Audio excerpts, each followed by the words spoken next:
Okay, hi everyone. I don't know if I'm live yet. I'm trying to figure this out. Okay, amen. Here we come. Can y'all hear me? Okay, y'all can hear me. All right. Okay, amen, everybody. Now look. See, the Lord has sent me here today to test y'all patience because y'all gonna have to work with a sister today. This is all brand new for me. I have guests coming up. I did a whole panel, got it all set up. I got some nice surprises for you. So, and we're using eCam.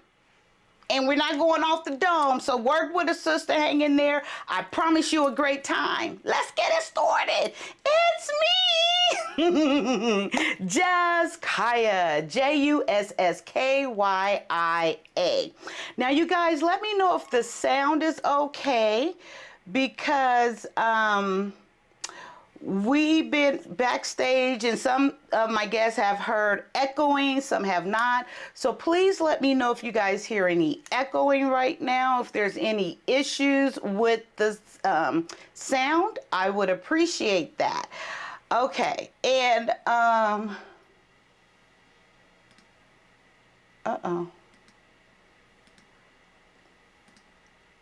that was okay. Sorry about that, guys. So we're gonna, you know what our man say, what Kevin Samuels, we gon' build it. We gonna make it. We gonna make it better, greater as we go along. Okay, guys. So, as you know, I normally come up here and I just go off the dome. I'm just talking and blah, blah, blah, blah, blah. But this time, the reason why I schedule this live, and I actually reached out to some guests to have this great conversation, is I saw this Instagram video and it made me kind of think of, you know, myself, my past when I was younger, a young woman. And I thought it would be great to have this conversation and bring some people in, make it a little bit diverse. So I have a couple of guys, couple of girls. Well, I'm counting myself couple with one of those girls. But anyway, so and so yeah, we're gonna share, we're gonna inspire, encourage, of course, always going to do that. But before I bring my guests up, I want to also let you guys know kind of what to expect in this episode. You guys are not gonna be, gonna be surprised with this Kai. You still gonna get Kai. But it's going to be more of a focused type message. We're going to be up here and I'm going to encourage my panel, my guest panel, to be transparent, to share as much as they're comfortable with sharing personally and in relation to the questions and topics and things that I share. So I will encourage you to really not miss a moment. It's going to be some lessons here. You know what he say? It's going to be some messages that you cannot miss. You won't want to miss.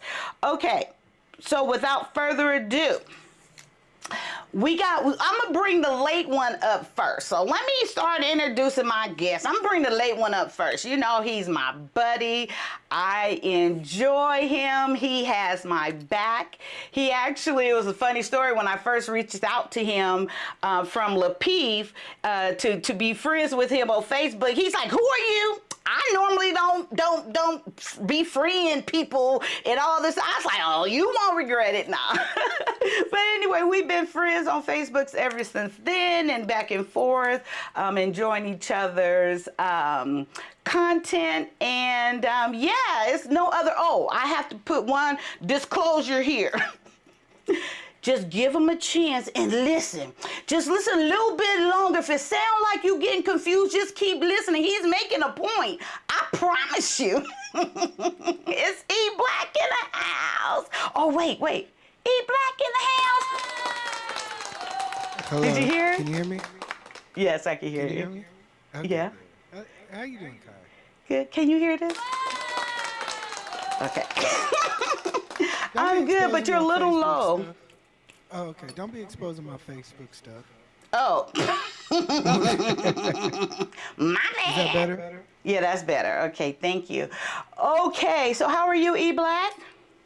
I'm blessed. I'm blessed. Good. Looking good, my brother. Looking good. Thank you. All right, for my guest got the number same- dos. Huh? We got the same shirt on. I see, great minds. I think we all are great minds. I'm telling you. You know what? This is a lot of work. I'm gonna talk about that when we get it. I literally still didn't do everything I wanted to do. I still we're gonna have a good time.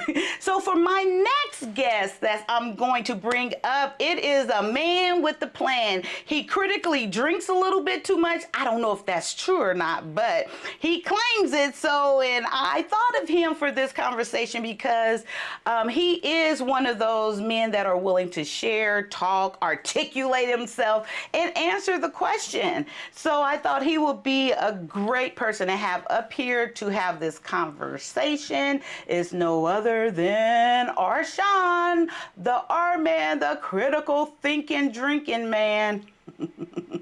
Oh, it's not doing the fourth thing. How are you, Rashawn? I'm well, Kyia. How are you? I'm good. Thank you so much. I appreciate it. Do you hear any echoing on your part, Rashawn? Everything's good? Yes, I'm fine. Okay, good. E Black, Nah, you don't hear it? echoing. You do hear echoing. Yeah. Is your speaker on? No, let me No, turn this off. Arshawn, is your speaker on? Okay, I turned that It speaker coming through off. my headphones. This is the issue we were having earlier.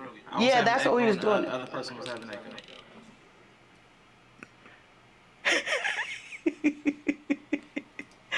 Okay, so last but certainly not least, and I thought of this person. I'm so excited she agreed to come up here. I met her on a panel that I was on matter of fact, him versus her solution, and I just enjoyed her conversation, her insight in answering the question. She comes across transparent. She is a married woman. She is self-made as far as her own business, and she got those degrees. I think she do. I think. But anyway, it don't matter. She got everything. She's going to also come up here and share some things with you. She's very insightful. You guys need to listen to us women. You guys talk all that bullshit about these hoochie mamas and doing all this bullshit out here. Now, don't y'all be over here and listen to some women that got some sense. I can't speak for the two men. But listen to the women that have some sense here right now.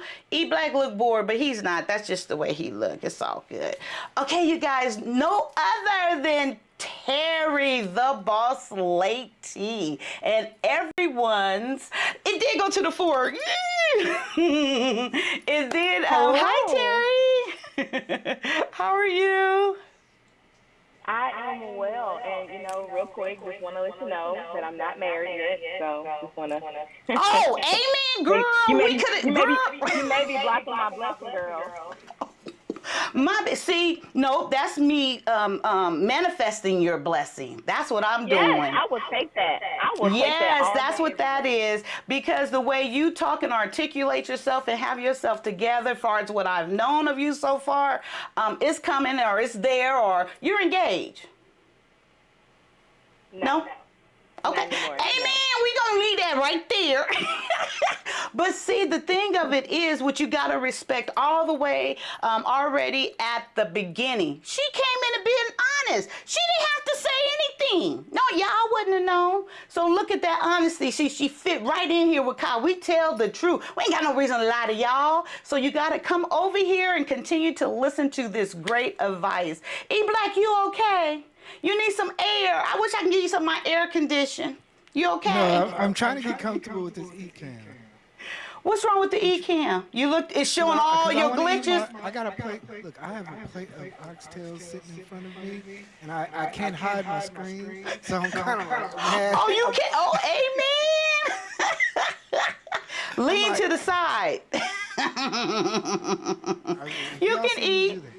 I appreciate you. I appreciate all you guys for coming. I want to thank you.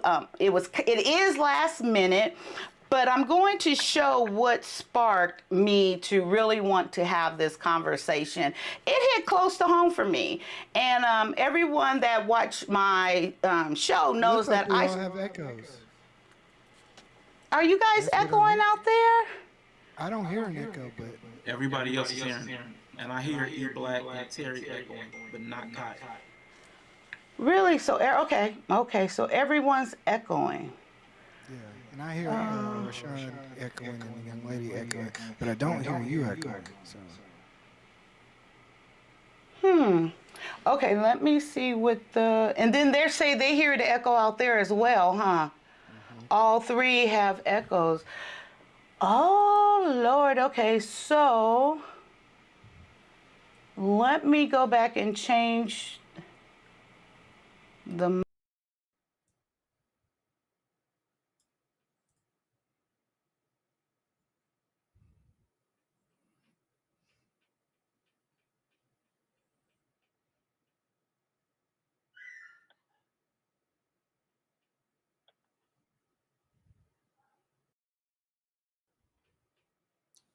All right. Are you guys able to hear me now?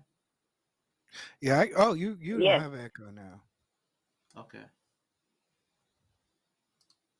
What about you? What's your name? Terry. Carrie. Terry with the Ter- T.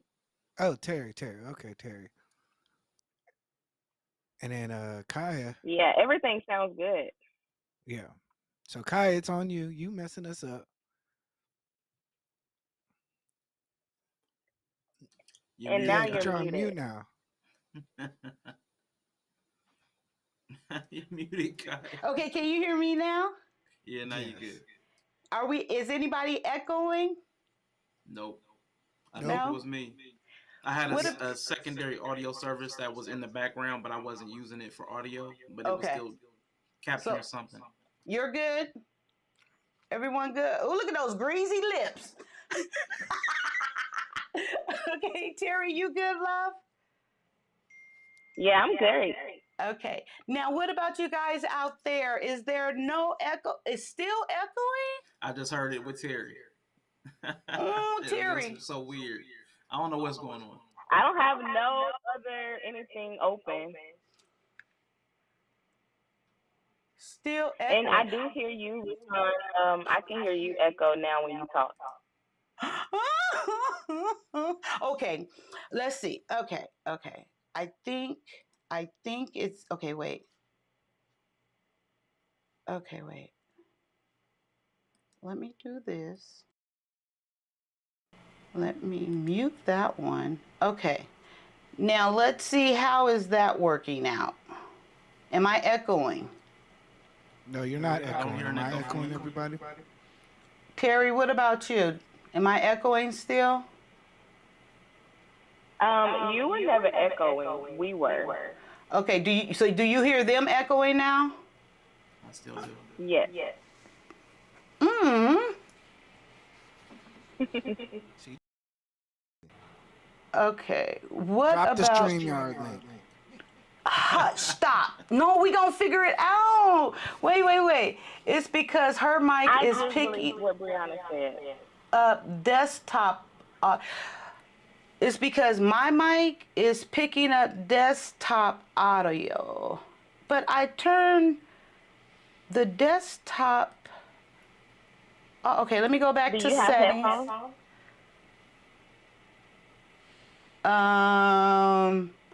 No, I never used the headphones before. Because Kick StreamYard them has a way to out filter and out the let echo. them rejoin. Okay, let me see. So on the input, I got it. So let me put the built-in input on then.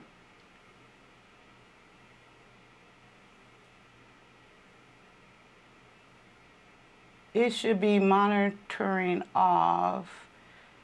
You see an option for monitoring. Let me see.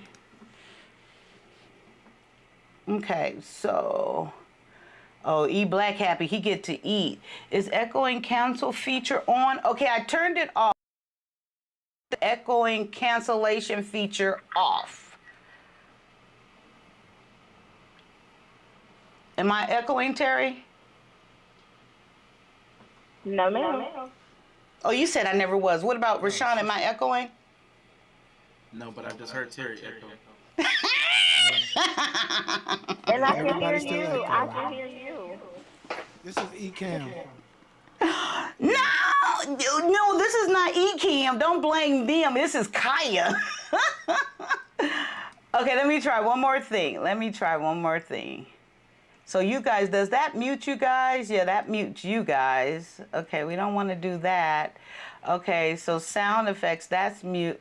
Oh, mute that. Oh, wait, let me mute that. Mute that. Unmute that. Does that make any difference? Uh-oh. Testing. Does that make any difference? Now, how does this sound, guys? Everyone's Echo. echoing? I don't hear it for nobody. I don't want to end this one because everything's set in the thing for us. Everything's set up. No.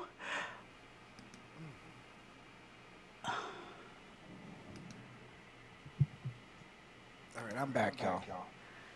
I have a smile on my face. Oh, and it's not greasy. Okay, so Bree, okay, Rashawn is still echoing. Okay. How about, oh, Terry said I'm echoing though, so it doesn't matter.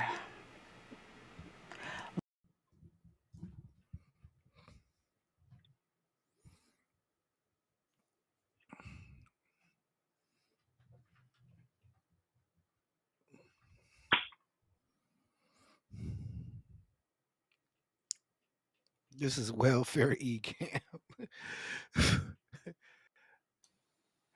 No, I didn't hear the echo on E Black just now.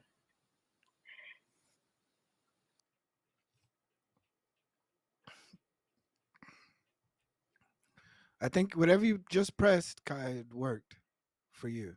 For me, at least. Right? Arshawn? So when Kaya's Yeah, it's muted, we're clear. not It's echoing. clear now. Yeah, So it so is when something to do with Kaya, Kaya. Oh shoot. so yeah, Kaya, you must have something. You must have it on speaker Yeah. or something. Yeah, but you're muted right now.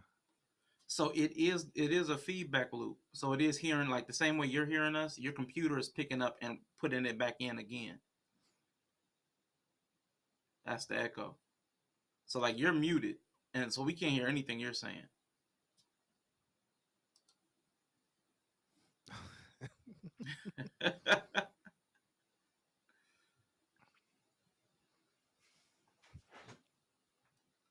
Yep, exactly, Kaya. Yep, that's it.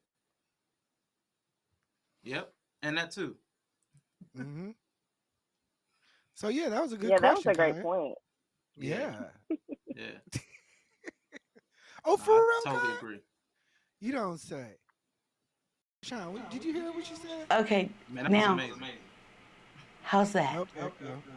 No echo? That's okay. Just stay out. Okay, wait. The echo's back. Wait, let me try this. Okay, the echo's back. Okay. Is the echo there now? Are you sure Is you the plugged echo the there right now? mic up? It is. So that's the input. I need to go call my son. Are you sure you put the right mic on? Because you might be going from a different mic. I got the camera mic. I could turn that mic off maybe. Let me do this. I'll do this. I'll turn this mic off.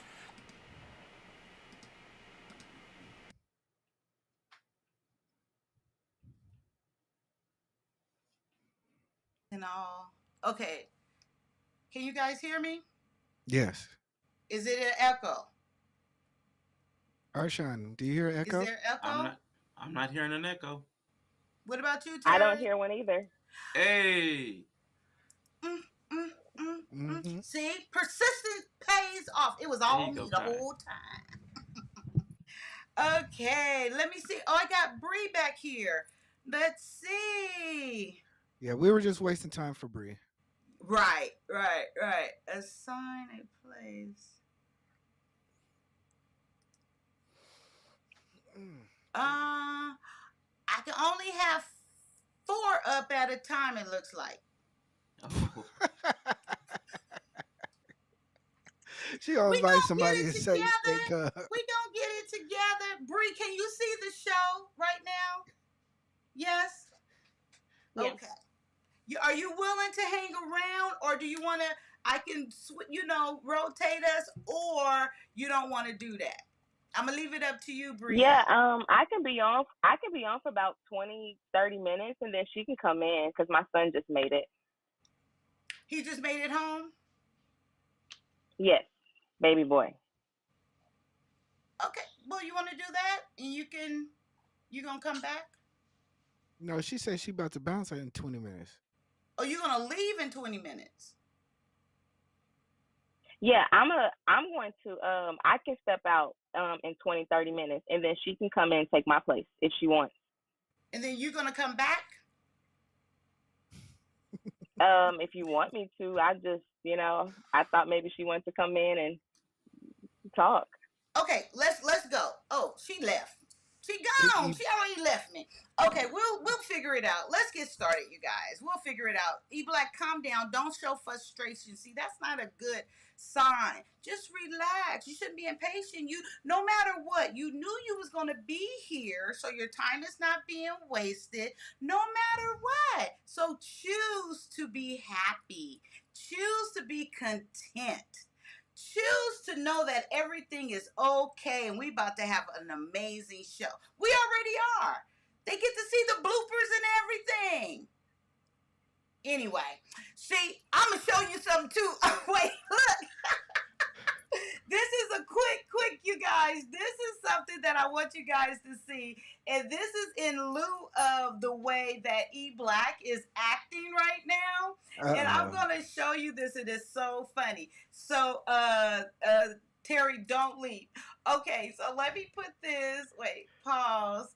Okay, let me share. Now this lets me share real quick too. Oh Lord have mercy. Let me think. Oh God. She gonna press another button. Stop. Okay, so it's Amen. Okay, so this reminds me of E Black. Look, it says my twins are literally night and day, right? Wait, can you guys hear? Can y'all see it? Look at the dark one. They're twins.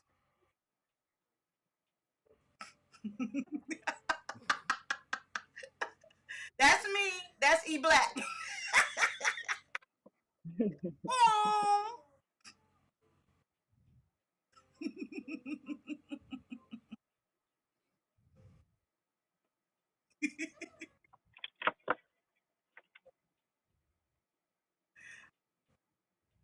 Okay, I thought that was funny because that is E Black right now. Okay, anyway. So, that is a stereotype thing, right? They say the darker ones are the mean. They're not happy and smiling, and that's evident. Look, that poster, it just so happened that you trying to make it manifest correctly. So how about if you put a big smile on your face? Okay. Anyway, so we're going to work with E Black today, and we're going to have a great show. I am. I don't fuck about him. Anyway, okay, so back on topic. I said I was gonna be a little bit more structured today. So I'm Yeah, gonna you show you said you guys. was. I am. I'm gonna show you guys this video that prompted me to want to have this show and get these guys input on it. And I'm gonna play the video. I'm probably gonna let it just run through twice. It's really short. And then I'm going to share my perspective and give why it touched me and how I relate. And then I'm going to come to you guys and ask your guys' perspective on the video and what I share as far as my story. So I want you guys to have that in mind. So when I come to you as you watch and listening to me, you'll be ready to give what you think about it. Okay.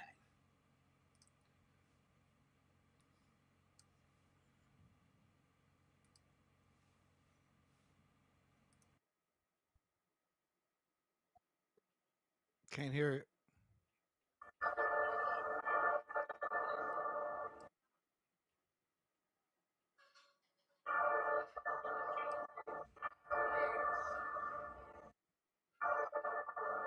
can't hear it, Kyia.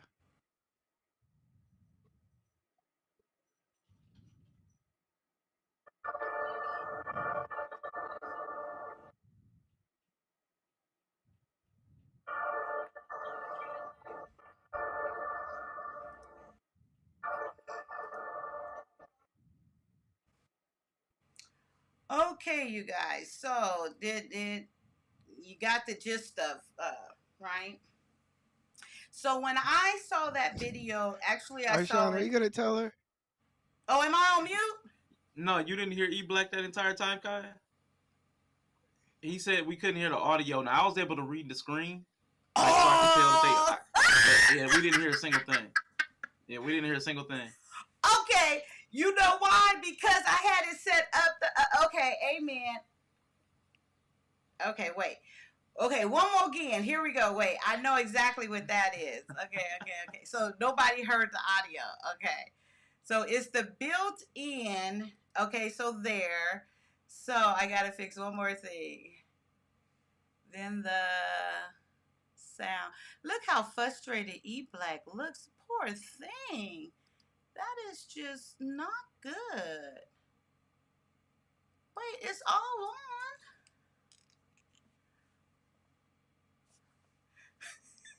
What the fuck is she talking about? Okay, anyway, so the output is there,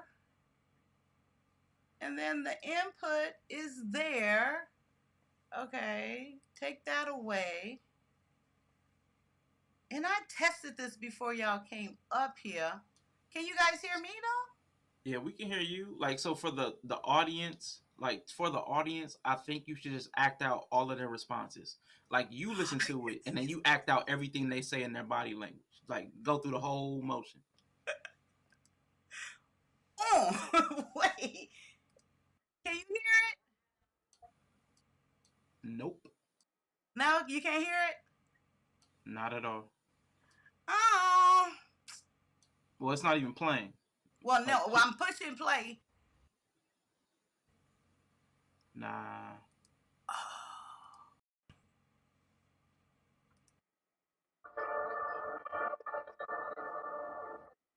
No. Nah, I keep hearing some kind of weird noise. But... All right, you guys, we're gonna go over to stream, y'all. I don't know, because you have to see the video. You have to hear the video.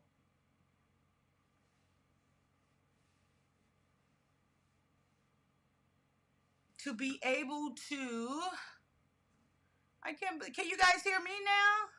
Oh, yeah. I'm glad he put that. How do you say that word, E Black? Wait, how do you say this word? Ooh. I like the Blizzy. screen comments. I was saying it right then. No, you was not. You were saying Blizzy. I thought I wasn't saying Blizz. I didn't say Blizz at any time. Oh, that's why someone put a Bizarre or Blizzard. That's why someone put it so I could say Blizzy. Oh. Yes, because you was like Blizzy, Blanzy. You like seeing my forehead? Okay, let me try one more thing because I really want to do this. Okay, wait, guys. Okay, so I wonder, is it this one? Do I have to go to sound? No. Well, it needs to hear it from there. So. Hold on, let me see.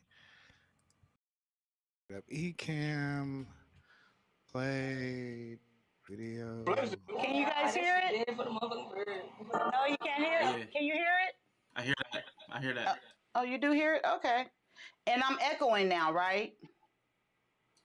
Not you. Okay. I hear myself. Oh, I don't know what the. Okay. Let's go. Okay, let me put this back. I don't do the boyfriend. So what you do? One night stand. I just said that. Do you guys hear it? Yes. Yeah. Okay. I committed. On the motherfucking relationship. On the relationship. Nah, that shit dead for the motherfucking bird. I'm not the marriage type. I don't do marriage. I'm more of a, solo solo type of bitch. You do boyfriends. I don't do boyfriends. I don't do the boyfriend. So what you do? One night stands. I just said that. I don't like commitment. I don't do no motherfucking relationship. I don't do relationship. Nah, that shit dead for the motherfucking bird. I'm not the marrying type. I don't do marriage. One night stand. I'm more of a, solo type of bitch. Okay. So we heard that, right? Yeah, got that. Okay, great. So, like I was saying, you guys hear me, right? Yeah, There's we hear you. no echo. Not at the Look moment. at God. God good. See, persistence payoff. Okay. So I believe it was Sunday. What is today? Today's Monday. I think it was Monday. Saturday. I saw this video. And I sat and listened to it. And then I was looking at the young ladies. They look pretty young, maybe early 20s is what I'm thinking. And I totally related to this video. And it took me back to before I got married. And most people know I got married the first time at the age of 20, right? About to turn 21. So why this resonate with me is, and why I want to do this show is I truly believe us, more so in my generation, and Terry's, she's young, she's in her late 20s. So, but it still is going to be great to get her perspective. But primarily like 35, 40, or whoever that is, we need to talk up more. And I don't mean just talking bullshit about your opinion and this and that. I mean, we need to start sharing our real life experience. We need to share what we've been through, what we go through, what we think to other people, because that's how people relate to each other. If they can relate to you and we can get this message, your message, our message out there. So I'm going to this. I can relate because I know it's a lack of teaching, guidance, mentoring, and I know that because what they're saying, I promise you, between the age of I think 16 and probably till I got married, maybe 20, 19, 20, I was saying that. So just to give you a quick history on me, and some of you guys know my story in no details, and it's not a sad story, so please don't take it that way. I'm facilitating this for an example and how I got to where I am now. So at 13 years old, I was raped by at this party by this guy. No clue, came out, didn't tell anybody anything. And so at that point, I just kind of went on.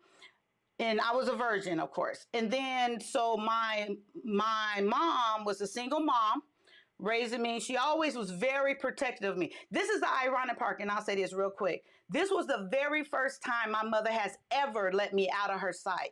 My mom was very protective. She always thought something would happen to me. When I go somewhere, she would go. I've never gone anywhere. She wouldn't let me go anywhere without her. And that was the very first time that she did that, and I didn't tell her. Okay, so move forward. When I started getting interested in guys, my experience of that, I thought, and I literally, when I think back, I thought that's how you let a guy know you like them. You have sex with them, because that's what he did to me. And he did that because he liked me, right? So that was my thinking. Okay, so I meet a guy, and literally a guy smiled at me. This was probably when I was 15, I think, is the 15 or maybe 15 when I first made the decision to have sex. And the guy smiled. He showed me he liked me. So yeah, okay, you like me. So what do my thinking is, you give him pussy. You have sex with him. That's what, no one ain't told me no different. I ain't had no man. No one told me anything, bad or good. I never, not one word. So then that was going on. So that happened. I was just being promiscuous. And I'm like, finally click, like, this shit ain't working. After they get it, they gone. So I kind of came to that realization, and I started thinking just like these women. I started saying to myself, okay, so this the way it is. I just want to have sex, and that's all. I just want one night stand. I don't want no relationship. I'm gonna be. That was my way of controlling it now, controlling me, telling myself that's all I want. I don't want no relationship. I just want to have one night stand. I don't like nobody. I don't want to get married. Okay. So I came when I seen this, and it took me back there so vividly to where I know that's the issue. We're not talking, we're not sharing. And I'm talking about us women for the most part, because this is our future for me. These are the people that's going to be into control or whatever that looks like my future. So that's why I actually started everything that I do at this point and left nursing, is to share and be transparent. And that is what I'm asking of you guys today in giving your answers, to be, or your perspective, to be as transparent as you're comfortable with sharing self examples, whatever you're willing to share as far as related to what we're talking about. And I got, we're going to start here, and we're going to have a little progression. And really, it's a form of mentorship, but they have to come to it, because this is just the time that we live in. But I think the more we talk, the more it gets spread versus the negativity and people not teaching someone. So with that being said, I'm going to start with Terry. And actually, I would like, if you don't mind, to share, first of all, your thoughts on this video, and then your thoughts or perspective of what I said. And then I want to put this out here too. For everyone's story, I just want to say, and this is me, and we don't have to be like, oh, it's something, I'm sorry that happened to you, blah, blah, blah, because this is what makes us. And if anything, I would pray and hope that all of us have gotten stronger and have evolved into a greater person because of our past and what we've been through. So with that being said, Miss Terry, please share your thoughts and any personal experience that you would like to share with us. Okay, am I coming in clear? Mm-hmm. All right, so Now she actually, has an echo. I'm on the other. I have an echo. Whatever setting you Uh, change to what? play the video and let us hear it, like undo that. Okay.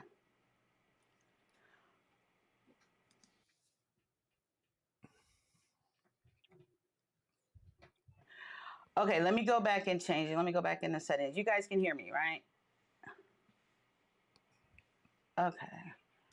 Oh, I'll put this to the side. So output.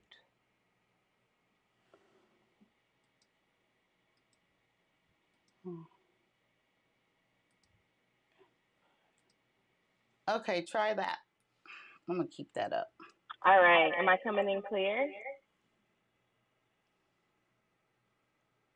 Still has an echo. Okay, Sean, you're gonna have to kick in. You don't be bashful. Okay, no. I'm I gonna don't fix know it. what you did. Yeah, I don't know what you did when you did to play that Okay, video. how about that? Try it now. Am I clear now? Yes. Try. Yep. Yes. Awesome. Yeah. Okay. So actually, I'm on the other side of this, and I'm not the typical young person that just want to party and have fun. So my thoughts on this video is, well, first off, all of the females that he asked were really, really young. I mean, you can clearly see it in their face. And the dangerous part about this is sex is becoming like the norm, and it's it's actually happening more even before people graduate now more than ever, because it's what is put out into the in front of people, the music we hear, the TV that we watch, and that persuades a lot of actions that happen now, and it looks cool. But I believe that video, those women truly believe that at that moment they don't want a relationship. They just want to mess around.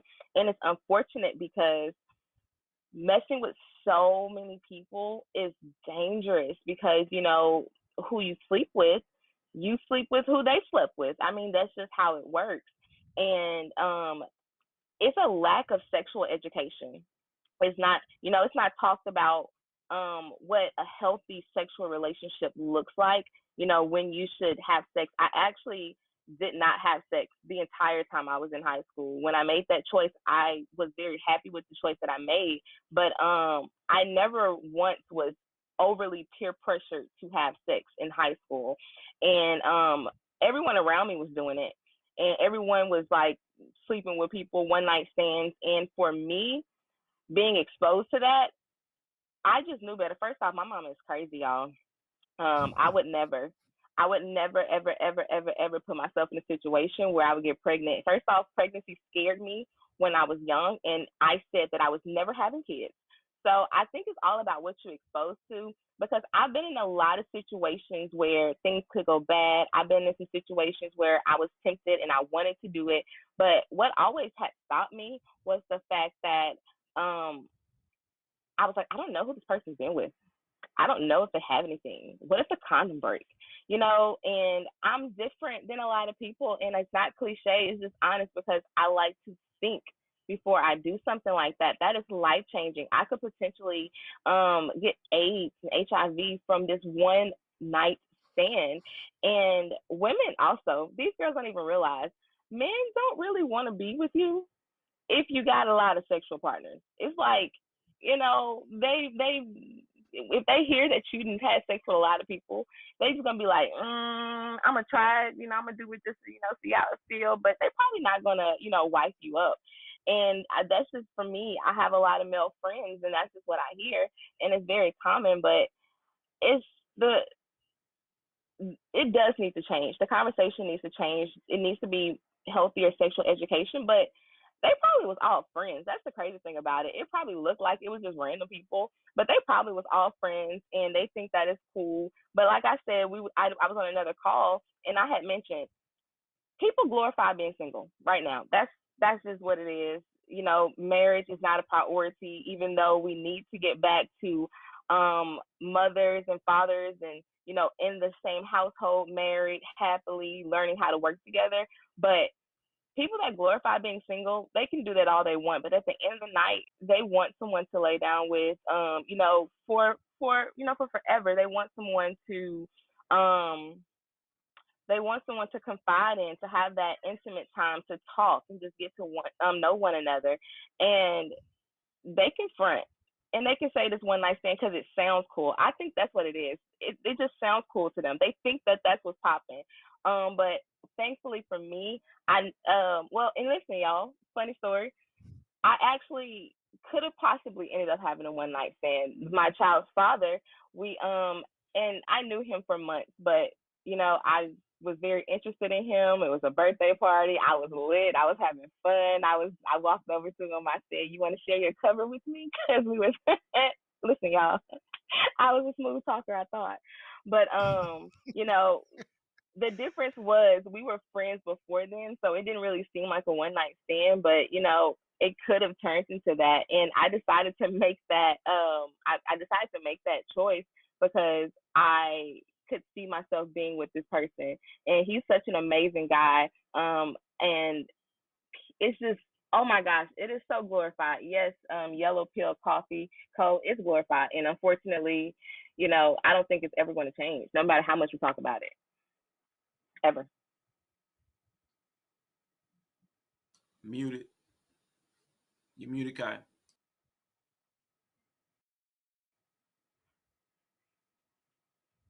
Nah, still muted.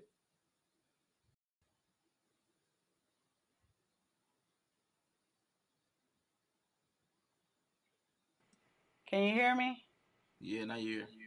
No echo? No Not for echo. you, but That's to be one of weird. us. Wait, Okay. wait. Go back. Say some more, Sean. Yeah, you've got the echo now. So we're just gonna have to stay quiet when Kai is talking, and then she'll have to mute or something.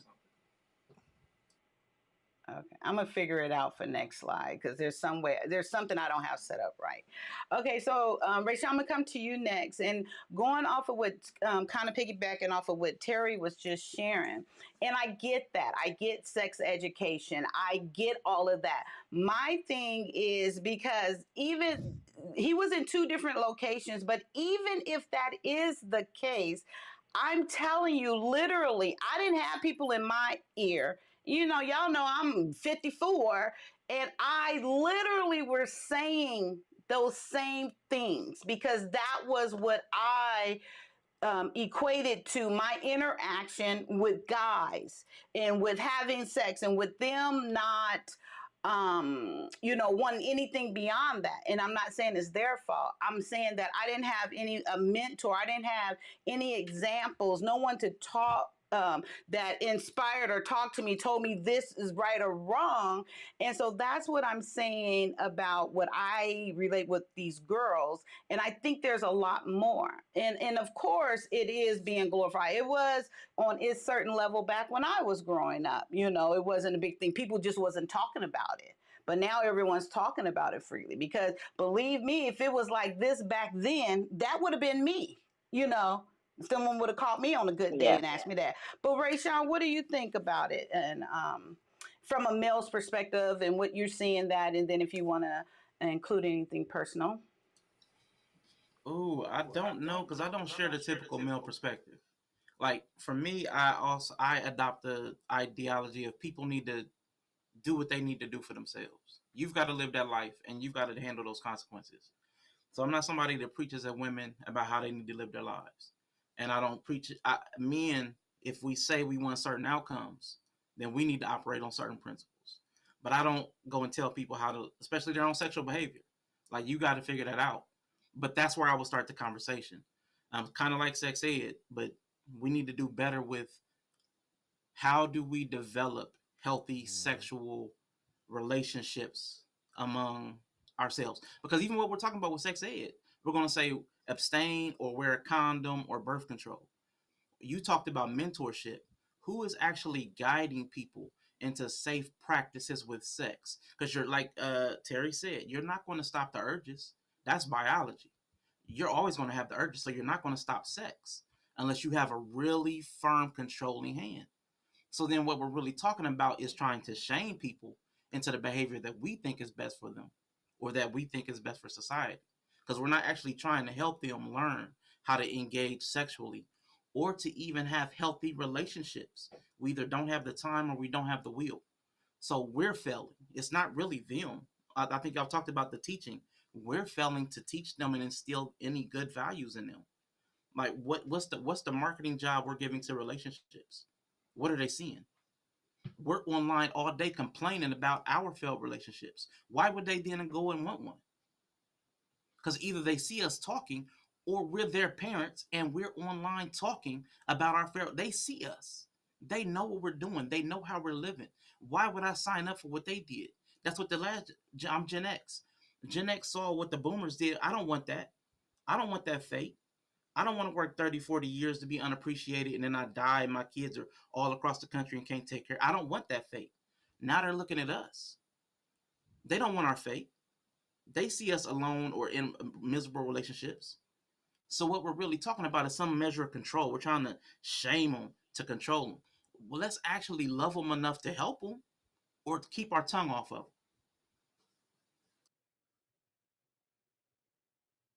You muted again. Okay, you guys can hear me? You hit perfect bullseye. That is exactly what sparked me to do this show, because we need to speak up to them. We need to share these things, that this is not what it's really like. I know they don't want to be like what they see we're being, for the most part. Well, the generation after me. And then that was like before me. We should always be evolving to get better. But I think we stopped talking. Well, if we ever really started, but now I'll say it this way. Everybody's talking, but they talking some bullshit. It's like useless rhetoric and cloning. We're not talking education. We're not teaching. We're talking to be heard and seen. And that very well could be the problem, I think. So Black. So what do you think about this, the video, everything that's been shared, and what possibly can be some resolution to help, not resolution, but to help get the message out there about great productive relationship and healthy sex? Well, to be honest with you, I mean, I remember when I was younger, and that's just what it was. Young girls, you had two different type of women. You had women who just really didn't understand, and women who wanted to have fun as soon as they got out of high school. I mean, that's just the way of the world. That I just, and personally, not to really sound contradictory, I think I didn't hear nothing different from what I heard, to be honest with you. I mean, when I was 19, 20 years old, those women weren't ready to be married at that time either. It Nobody at that young of age who's in the community really becomes ready. We all have this idea that we're going to grow into that and then we'll meet somebody. So I think you see the residuals of that. These women feel as if they're gonna be able to carry their beauty, their everything into when they feel like they just need to settle down. And the one problem that I had with it was the lack of understanding what a relationship was. That's probably what the difference was. Like I understand like, hey, I didn't want to get married or I don't believe in marriage. That talking point, it's sometimes cap, but from a lot of them, I hear what they're saying is just, I don't want a relationship. I just want to do what I want to do. I don't want to have a responsibility towards another person. And really, my responsibility is towards myself. That's probably what I've heard differently. But the whole point of, hey, I'm single, young, free, that's that's not been changed. And but the fact that they don't respect relationships, that has changed. Like I can understand them saying, hey, I don't need a man right now, I'll get one when I feel like it. Or but they're saying, I don't need one now to do anything in life. And I can understand from like listening to different perspectives like your story, where you've grown to really kind of, not to say appreciate men and what value they have, because the most of the men that are in your life are more than likely only wanting you for sex. Most of our generation never really builds with men and women. We don't have that. Like I I can think about the only time that I've dealt with young ladies and built something was probably what, in church choir. Like, and I know Kai is being quiet, but I ain't got no choice. I'm on mute and I'm trying to wait to come in. but I mean, Believe me. but I mean, I'm sorry. You know, there's not a lot of activities that you can see where today's youth are working with each other outside of school projects, and you're not learning what the value of each other are, and not learning the skills and the building of relationships, what value systems that come through. Right now we're just graduating, and it's man eats man, woman eats woman, make $15 an hour, pay your bills, figure out who can stunt the most in the club. It's very See, individualistic. that's the thing right there. And please, I'm not going to keep asking. If you guys hear echo, just let me know, to remind me whichever way. But that is the thing, like why I want to share my story, because I was seeking. I've always wanted to be in a relationship. I always knew I was going to be married, and that was my desire. I think the issue is the teaching of what that looks like. What does a relationship look like? How do a guy treat you that wants more than just sex, that wants to build something? And yes, I don't think they're young. I think, to be honest, I think we're supposed to get married young. I think it's better. I did not regret getting married at 20 years old. I think it was the best thing for me. But it was, and I just looked up, and the Lord, the right guy was there at that time. But we need to teach what it looks like. We need to share what it looks like. So Terry, so how is some things like, if you would say, going back to your, because you had a good example, like you said, you didn't deal with this. You said you had sex ed, and you was thinking about the consequences of it, the STDs and the pregnancy and different things like that.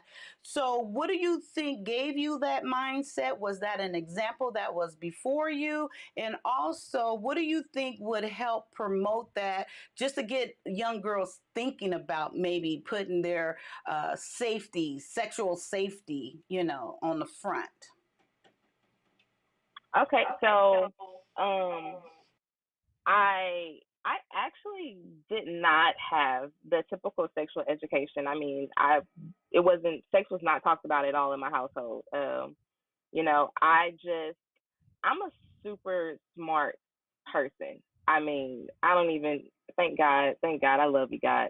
But I learned from observing and being around others and watching their actions and seeing the outcome and how it made me feel. And I was like, I don't think I want that, you know. And that's just so life is what taught me, but I learned it through other people's lives and their stories. I was typically shy growing up to myself, but I did have a lot of friends, but I didn't initiate anything. So um, when it comes to sex ed, I mean, it definitely matters who you are around because any given person can be filled with as much knowledge, as much information, and still make a decision to do just the opposite.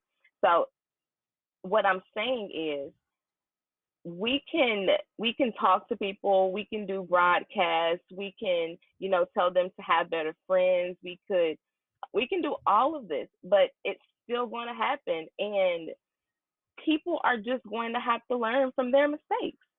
I mean, you know, we cannot change people's thoughts.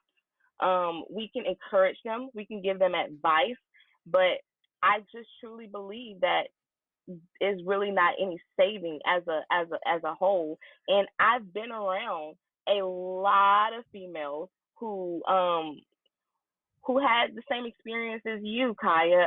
No, thinking that, you know, I have to do this because, you know, he's not gonna want me, or, you know, that I've been around that. And me just being me, when I'm looking at that, I don't like how my friend is feeling. I don't want to put myself in a situation to feel like I have to do this, give a part of myself to a man just so he can like me. If you don't, and it's and I'm this way because I was raised by my grandmother, and I'm just watching how she treats people. I'm and everybody know deep down inside if something feels right or wrong, and I can't really explain it, but just to me, when something just feels off, the vibe feel off, I'm not gonna fool with it. So, how we can help? We can try our best to, you know, do more shows like this. But the other information is going to overpower what we're trying to do always. I mean, TikTok, Instagram, Facebook, the Shade Room on Instagram and Facebook, TV shows, videos, all of these things are going to overpower what we're doing. But the great thing about it is those who get it will get it. And, you know, it's not going to get any better, but we can change the mindset of some. But if they want to go out and do whatever with their vaginas, then let them do it. Hey, it's yours. Go do it. I don't care. But let me tell you So something. true. Be careful. Be careful what you do because diseases are real and pregnancy is real. And if you're okay with the consequences, then hey, go for it. So true, and I'm glad you hit on that about like who you were around. You and I share that all the time, and that worked for me. I picked up what I like, something about a person, what they was representing, what they were doing. I picked up the good, and I incorporated what I thought certain things was that I would like to be shown through me. So I think that is an amazing example, and it is up to these ladies or whoever it is, our guys, it is up to them to take in and make a choice if that's something they want to incorporate in their life. And and you're right, more shows like this, at least we can put it out there, and hopefully it'll get to, well, not hopefully, it will get where it's meant to be. So Rashawn, what do you think about that? What are some examples of what a good relationship look like? And I mean more so, like, well, what you say, like towards a man's perspective, like what is it about this just hit it and quit it, that is it really that great of a thing? Does it tear down men in any type of way? Like, it's supposed to tear down women or possibly tear down women. It didn't have that effect on me, but I do hear that a lot as well. So what does that look like for men in relationship and to pursue it? Now, like you said, share your personal experience. I've always been a fat boy. So I was not the hit it and quit it guy. You know what I'm saying? It just what that wasn't my method. That wasn't my model. That When wasn't you my was getting life. it, you was there, huh? I was in a relationship. You know, big boys. You know, you gotta be around people and win them over. You gotta sway them. You gotta sway them. But so I don't know. I don't know what that does to the men. I ain't gonna lie to you. I ain't gonna put on no front. But what I will say is that healthy relationships are beneficial. Like it's a two-way exchange of like growth and information. Um, there's all kinds of benefits to it. You also get the a different nature, a second set of eyes and a second mind on things. So having like live with a woman long term, like, and we weren't married, but it was like there's such a grounding effect to that. Like I know I did my most growth because of that relationship. So there is that second set of even like what they brought from their upbringing. Like somebody saying, because what you never really take into effect until you're in your adulthood is that the things you were told might be wrong. So everything you think, you believe to be true and correct. And when somebody comes along and challenges all of that and tells you there might be a better way, and then they can demonstrate that out, then you have to start questioning other things. And that leads to a process of growth. You know, you do some of that unlearning first, then you can relearn together. And that's where you build something up. I think when they talk about the build, that's a better way. Like, man, I brought some unhealthy stuff with me out of my parents' home. And then when I say that's not benefiting me in this, I value it and I value this person enough not to put all that on them. They're telling me it's harmful. Let me assess. Let me look at that. And then when you do that unlearning, unpack all that mess, and then y'all start building something together where it's mutually beneficial, you actually built something. Even if it's just that relationship. Maybe you don't build a business, maybe you don't build a family, but you have the practice then of building a mental structure with another human being. That's incredibly powerful. So I wouldn't tell anybody to sell a relationship short. You are I think E Black talked about it. You're trying to avoid duty. You're trying to avoid work, sacrifice. You don't want any of the responsibility emotionally or to be present, you financially. That's what most people are running from. But typically somewhere in that responsibility is where you find your purpose. But we're kind of allergic to, we're kind of allergic in this culture. We're kind of allergic to consistent productive work. So, I mean, that's something we have to work on as a culture. That's where a lot of this stuff has come from, like a bad set of values that are instilled through a toxic culture. I know that the word's overused, but it's not a beneficial culture to the youth. And I think we see the outcomes of that. So if we want different outcomes, we're going to have to adopt or create a culture that is more, um, what do you call that? That draws them in or holds more sway over them than what's currently out there. Because like I think Terry talked about it.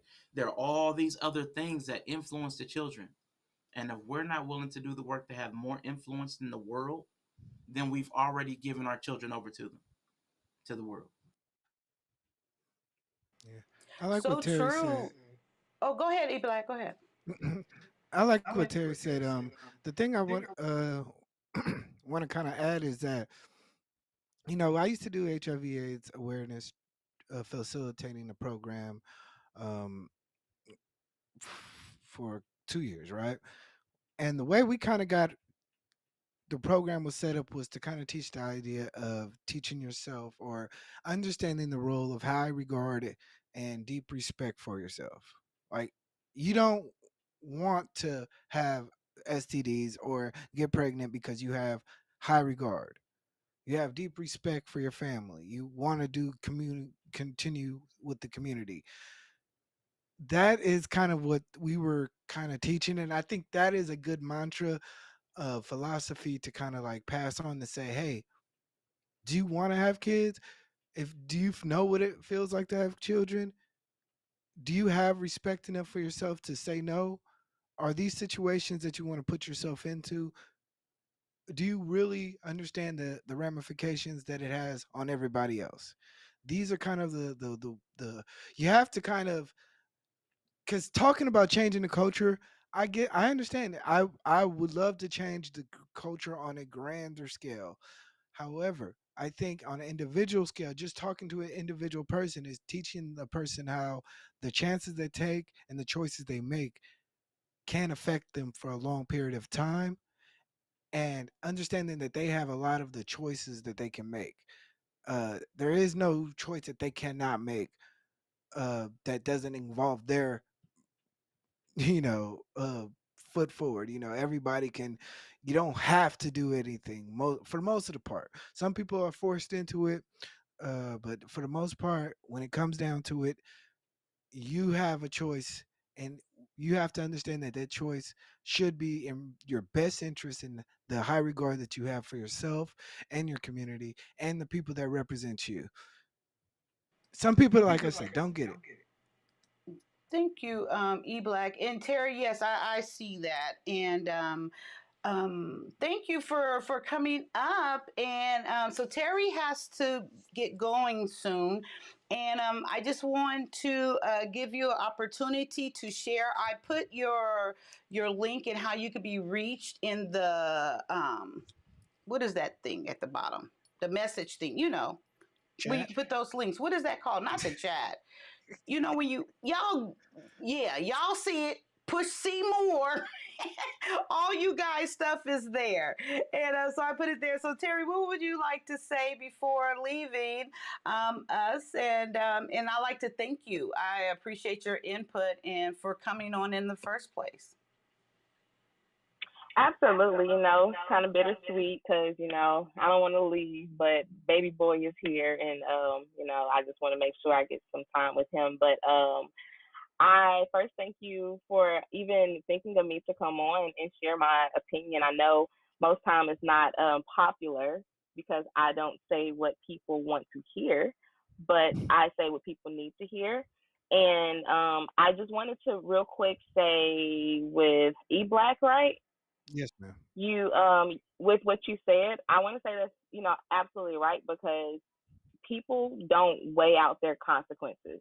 Hmm. When they do anything, a lot of times people just like to act and they don't think about how that would affect anything. I mean, I've been in a situation before where I've done that, but I've learned and grown from it. So what I want to say to you guys, really just pertaining what we talked about tonight is before you do anything in life, just think about how it's going to affect you, your family, your future family.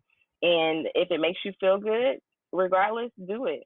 If you are okay with the consequences, do it. If you don't want to do it, don't do it. No one can force you to do anything you don't want to do. Even though there are, unfortunate some situations out there that are really just outside of our control, but for the most part, take control of your life and make smarter decisions and don't feel peer pressure to do what your friends are doing because it seems like they're having a good time. So you guys can follow me on Instagram. I don't see where I can add into the chat, but I'm on Instagram as Lady Boss Terry.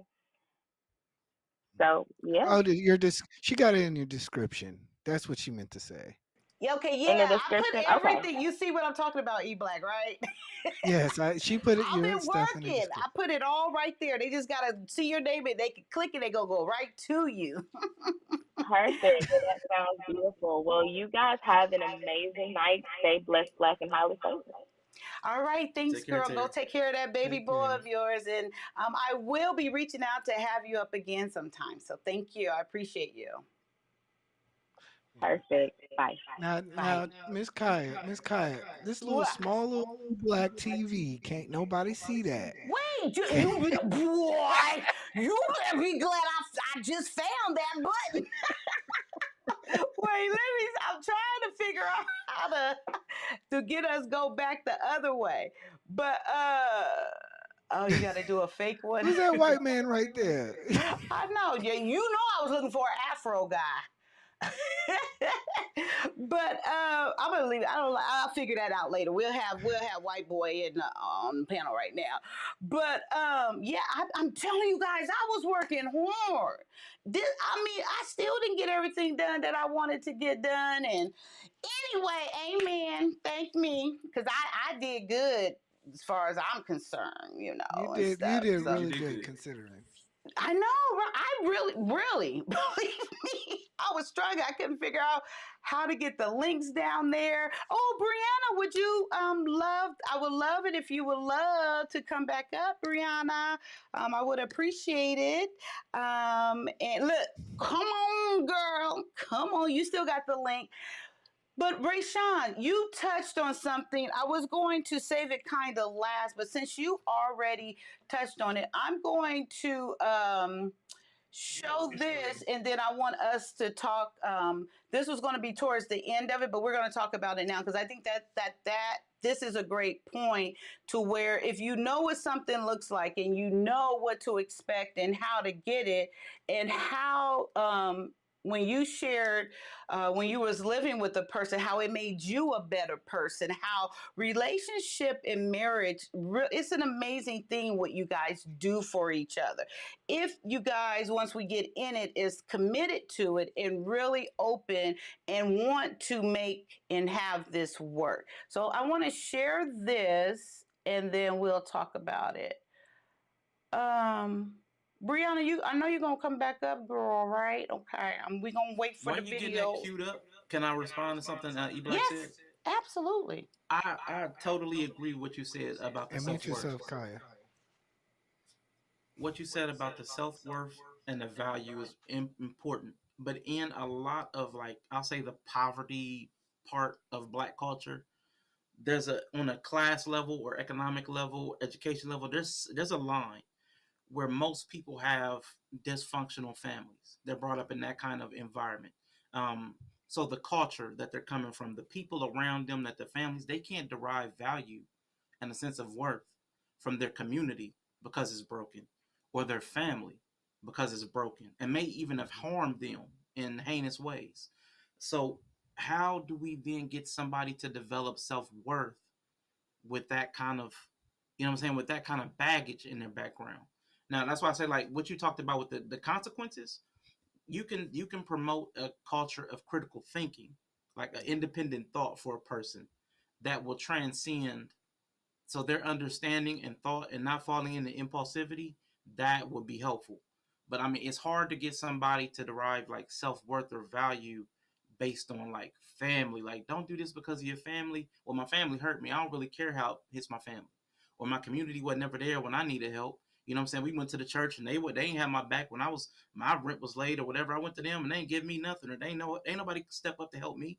So it's hard to get people to care about community or family or name or all of these other things that people used to hang their code on.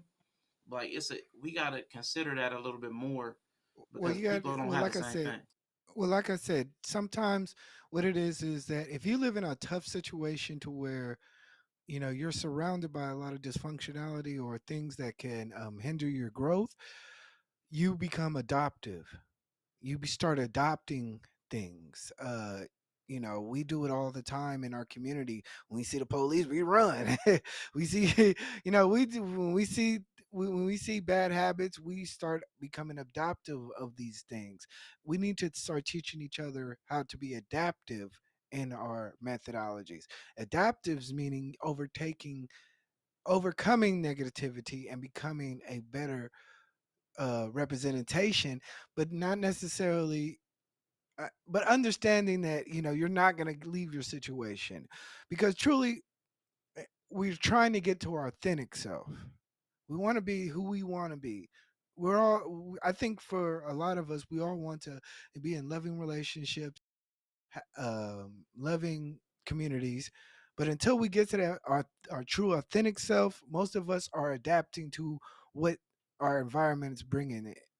But when you have low self regard and low view of yourself, you're adopting what's around you. And that becomes then aberrant because then you become self-destructive in your way. So I just did my little program. Yeah, I like that. I like that. That is great. Am I echoing? I changed some things around. Hopefully this is going to work without me having to keep muting, because that's driving me crazy. I'm enjoying this without you, Kai. Girl. I can't Look, me and believe Aishan just kicking it.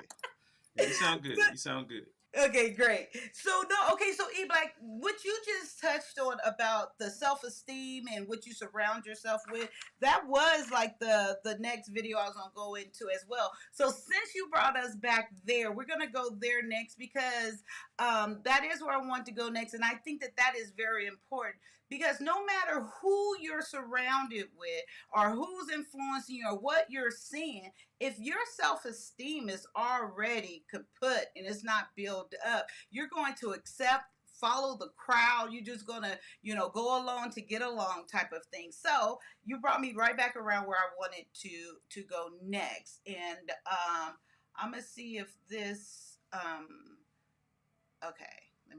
There, I know I'm going.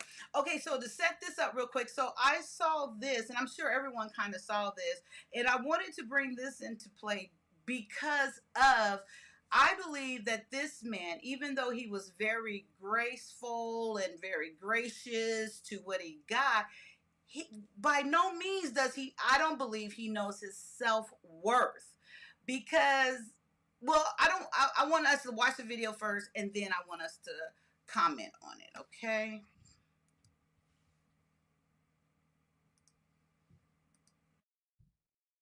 Can you guys hear it? Nope. No? Nope. Can you hear that? Again. Huh? Nope.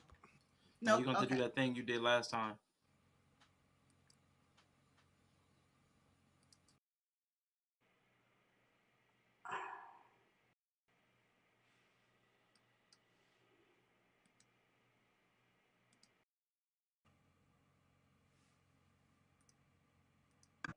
Hear it? You can hear it? No. No? No. Hey, Bree. Thank you, Bree. Act it out. Wait a minute. Okay, let me figure it out. Let me do this real quick. Do you know about the sound, Bree? You was trying to tell me earlier. Let me add Bree. Did I add her? Wait, you guys. Too much going on in my mind right now. Okay. Add Bree. Oh, I have to assign. Oh, take him away. Take white boy away. Hey, number one. Wait, let me see. I'm so confused. What the fuck? Wait. I don't know what I just did. Okay, amen. Let's do that. Let's add Bree. And then let's do this. Can't hear you, Bree. And then let's do this. Nope, that's wrong. There we go. Okay, I'm working it out. And then there go E Black. And then here go me. Amen. Okay. Bree in the house. You can unmute yourself, Bree. You're on mute. She probably having the same AV issues as us. Huh? She probably having tech issues too. Yes, subscribe, you guys. It's gonna get better, so don't think this bullshit gonna happen every show. So you can subscribe. This is a learning curve, okay? Let's focus on the great messages that you're getting. Bree, you can't get off of mute? She can't. Oh, wait. She's been silenced by the patriarchy. Yeah, I'm not. They said you're silenced. Oh, I'm silenced? Muted themselves. No, I'm talking to Bree. Oh. Okay, let me fix this. Okay. We done lost E Black. Okay. Can you guys hear it now? Something, you just work. You hear it? Okay. Yeah. And I'm echoing probably, right? It's kind of loud. Yeah. Okay, let's see. Maybe Bree's gonna come back. Where's E Black? Girl, probably eating some more neck bones and ham hocks and fat back and hot greens and cornbread. Oh, there he is. Okay, here's the video, you guys. I'm gonna mute my. Oh. Wait. And you gotta feed these Can you guys hear it? Okay. kids and put them through school. So I just never even thought of missing a day. The manager brought me some a present, and they said, "This is, you know, for your 27th year anniversary." And I loved it. I just, you know, and then I said, let's do a little shout out video for it and stuff. And I was just grateful to have it. I'm still grateful. I've been through a lot. Everybody's been through a lot. So I look toward the smaller things in life, and, you know, I'm grateful for everything. I'm grateful for every day I wake up that I could go to work, that I could be a good citizen, be a good American, and just, you know, do my part. So I'm just grateful for everything. How do you show up every day for nearly 3 decades? I don't know how. I don't know. Maybe, I don't know. Maybe I'm a robot. I don't know how I did it. Okay, so you guys seen that video No, before? This is my first time. Okay, so did you see the video originally what sparked them to call him on there? Yeah. Okay, so when I heard him talk right now, and then all what he did, and it could be me being like, you know, I don't know. I just think that he doesn't know his self-worth because... Okay, there we go.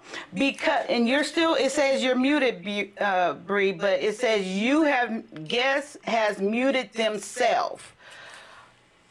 So I was thinking like he did, okay, so the story is he worked 27 years, was it at Jack in the Box or something, right? And never missed one day of work. Huh?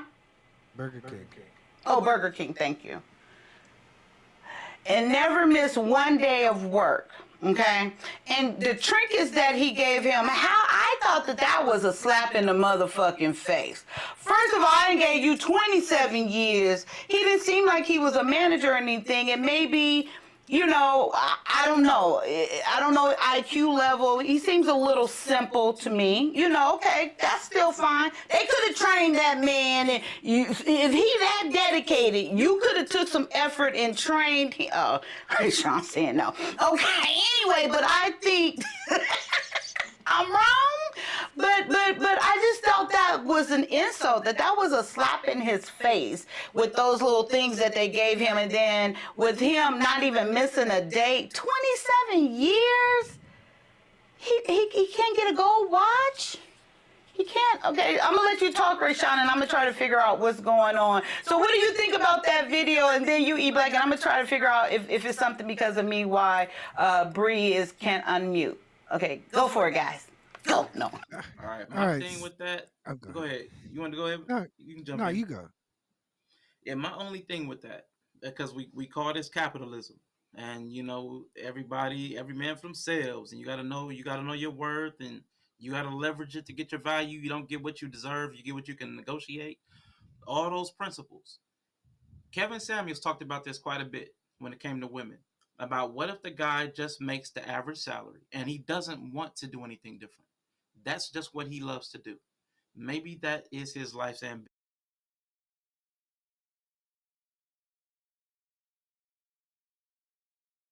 or meaning in it outside of the dollar value. So whatever you want to look at it, why is it on us to say that he does not know his worth? Because we're placing some other value. That's one on us. I say that's a bad on us to say he doesn't know his worth. Nobody's gonna know your worth more than you do. That's the first part. The second thing is he was grateful for the gifts he got. So he has some kind of spirit of gratitude in him, where we might want to consider that we've been conditioned towards capitalism, where we want to maximize our dollar value on every single decision we make. So we look at everything through that. So where he got value and meaning in being of service and consistent, which most of us say we want. If we talk about manhood or in relationships or anything we talk about we want people who are consistent, who are reliable, who are not selfish, and he exhibited all those traits. And the first thing, and I'm not blaming you, Kai, a lot of people I'm sure said the same thing. is he didn't know his value. So we do have to consider, do we really want the things we want? Because then when we see them, we rebuke it. Wait, real quick on that. What do you mean by when we see them, we rebuke them? Oh, because he is of value because of his dedication and his commitment to what he's doing, and he's fine with what he's doing. But I'm expecting, like, why isn't he requiring or asking more of himself? And it's not just you. The only reason he made the news is because it was foreign for all of us. If it was not foreign for all of us, if it wasn't shocking that he was grateful for that, and that's all he got for 27 years. If we all weren't conditioned a certain way, it wouldn't have been a newsworthy item. It would have just been, okay, he got his gift and he went home and he was grateful.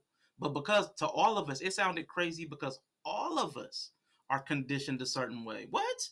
That's all you got with some trinkets? And you're okay with that? Oh, nah, bruh.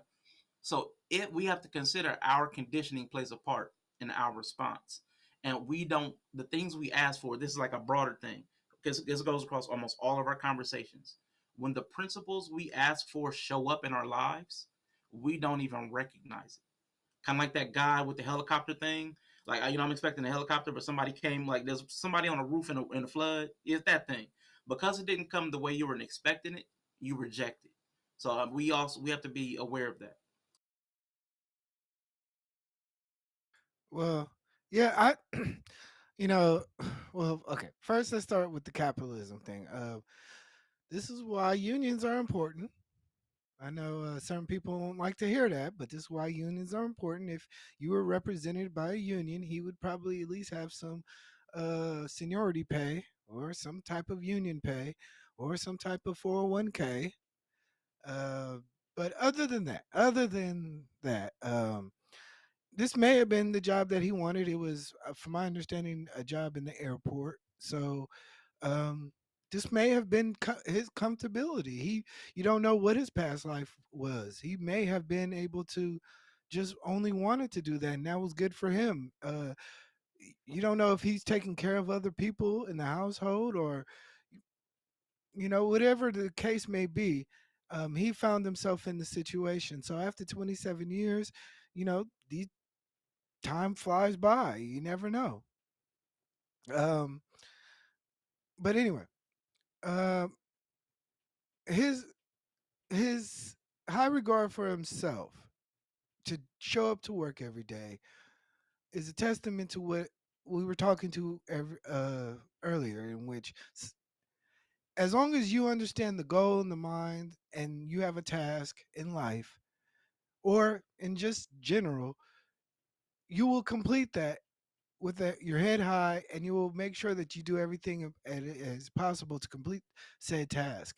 So if his task was to show up to work every day through sandstorms and rain and broken down vehicles, and he showed up every day and he found pride in that, a man who's willing to do that or who has it in their mind will do that. So for me, that it is. Now, in terms of Burger King, like I said, these companies sometimes they're not owned by Burger King International. They're owned by a subsidiary of companies that may own different franchises. Somehow, this franchise just did not understand that they had a worker like that and did not respect his value. And that's the way it is.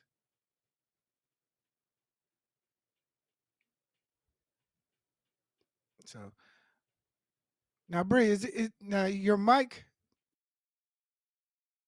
Do you have up showing? Do you have one or two mics? You have two? Let me see. Okay, now how did I mute you?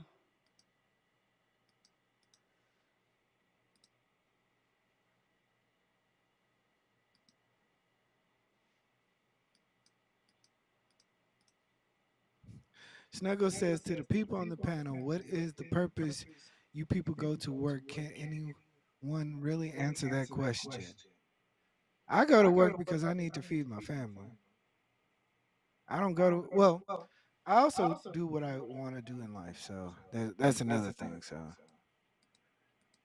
but for me personally, I want to do that. What about you, Rashawn? Work honestly, man, because it's like you said, it's an exchange, and it gets you the value to be able to do the things you need to house yourself, to feed yourself. Some people don't have to work because they can do that some other way. If you can build your own house, if you can hunt and grow your own food, like, you know what I'm saying, then you don't need to go to work the way he's using the word work, to an employer. So it's really just an exchange of value. And what that guy did, I know Snuggles had another point that we're celebrating that guy being like a simpleton or whatever. But he's actually not like, I want to shout out to E Black, that adapting and not adopting. Adopting to capitalism would have been him working 2 or 3 jobs to get the type of income to keep up a lifestyle. But that's not what he did. He adapted. He adapted a That's lower true. lifestyle to fit into whatever wage he got from Merton. Because, you know, they were not paying him like gangbusters. So he actually adapted and lived a life outside of what we would expect, outside of the norm. So we're not celebrating him for falling into the trap of capitalism. We're celebrating him for working outside of the expected structure. That's actually should be commendable. Even if you're if like Snuggles looks like you're attacking capitalism, well, then you should respect somebody that does not work themselves into the grave trying to work Mute three yourself, jobs Kyle. so that they can afford the nicer stuff. Mute yourself. Okay, go ahead. Good point. Good point. Good point. You know, I won't take all credit for the adaptive and adoptive thing. That's Dr. Wade, and he has a chart on that, and you know, that's some Afrocentric stuff, I guess. You know, I learned. Hey, it's still clean. But yeah, you're right. You're absolutely right. You know, he definitely adapted to the system because he had high regard for himself. Am I still echoing? I'm off the. Um, You're off the mic, but I don't know if we're you were never echoing. You're never echoing. It's us that's echoing. oh, got it. Oh, so when I mute, it prevents you guys from. Correct. Oh. Y'all just trying to hush me up.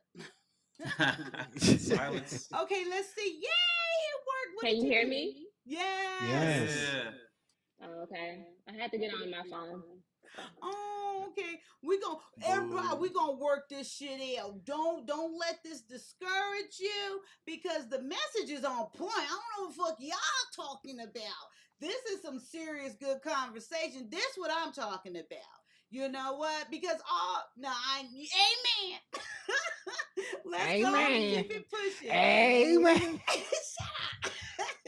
So Bree, welcome. I'm so excited and thank you for coming up. I see you toned it down. You was all worked up, but you're still beautiful Look, as I ever. still got my wig cap on, honey. Look, Girl, you look good. I don't care what with the nobody braids. say. I just didn't want all this hair. Like I just hate all my hair just being on my neck and it be hot. So I'm like, I'm just keep a wig cap on. Girl, there you go. But I got hair. There you go, Rashawn. Now, there you go. Is she echoing while I'm off What I mute? do? Yes, she's echoing. I think we're all. So be quiet. Okay, so I want to ask Bree. Okay, so you've been watching the show. Mm-hmm. So I would love to hear your perspective about the first segment. About the first thing we were talking about the girls and what they were saying about they only want one night stands, they're not looking for a relationship and all that good stuff. And I shared my example why that was my thinking as well. And I would love to hear your perspective and if you want to share any personal experience related to that. I'm sorry, I was laughing at a comment. I just feel like that's normal. Like I feel like it's normal when you're in your 20s to just be like, I'm not trying to get married. I don't think there's anything wrong with how they think. It's just they all look young to me. So I feel like most women in their 20s, like modern women, like that's kind of just how you think. Like I wasn't trying, like I literally was not trying to get married.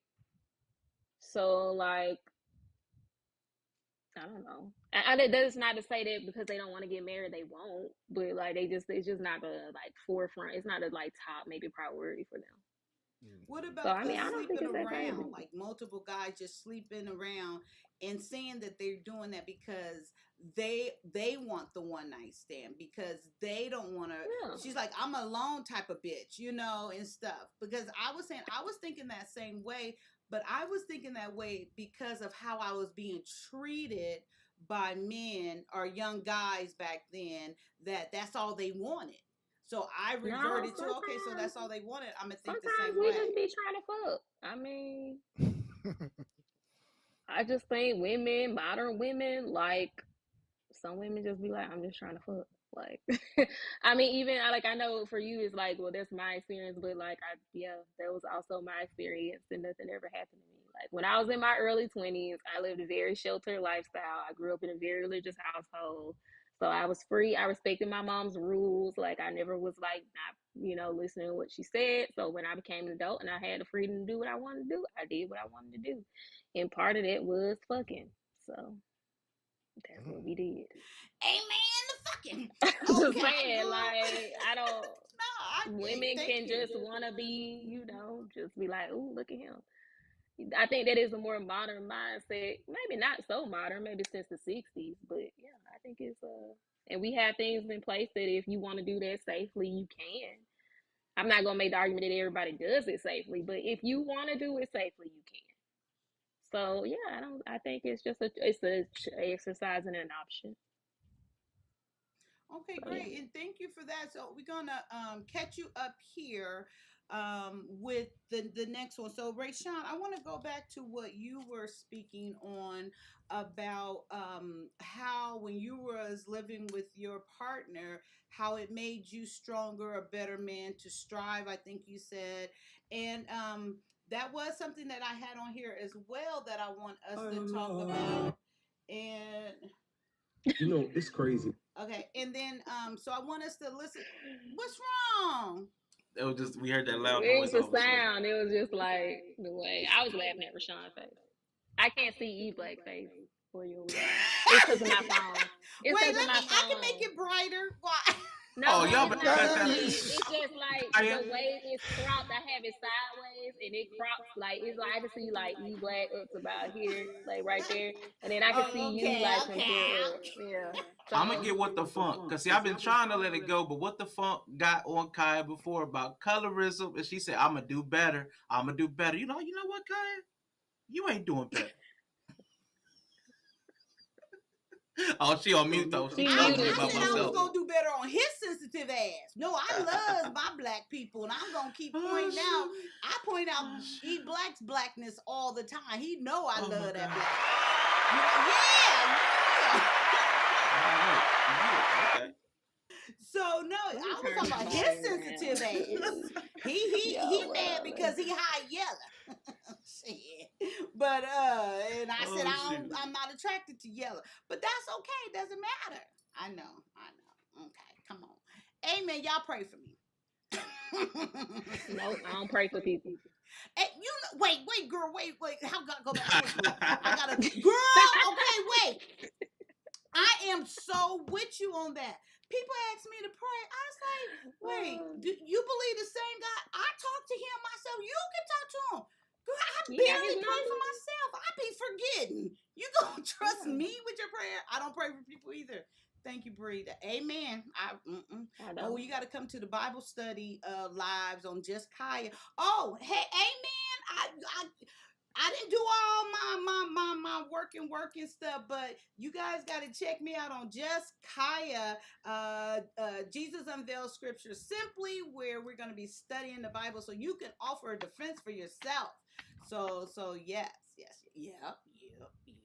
Okay, so let's go back to the video real quick. Man, I'm realizing, that God didn't create marriage just to make us happy. You know what I'm saying? I said this 10 years ago, bro. It's the book's out now about this. I'm living it, bro. This ain't something I read in the book. Like this is stuff that I could put in the book.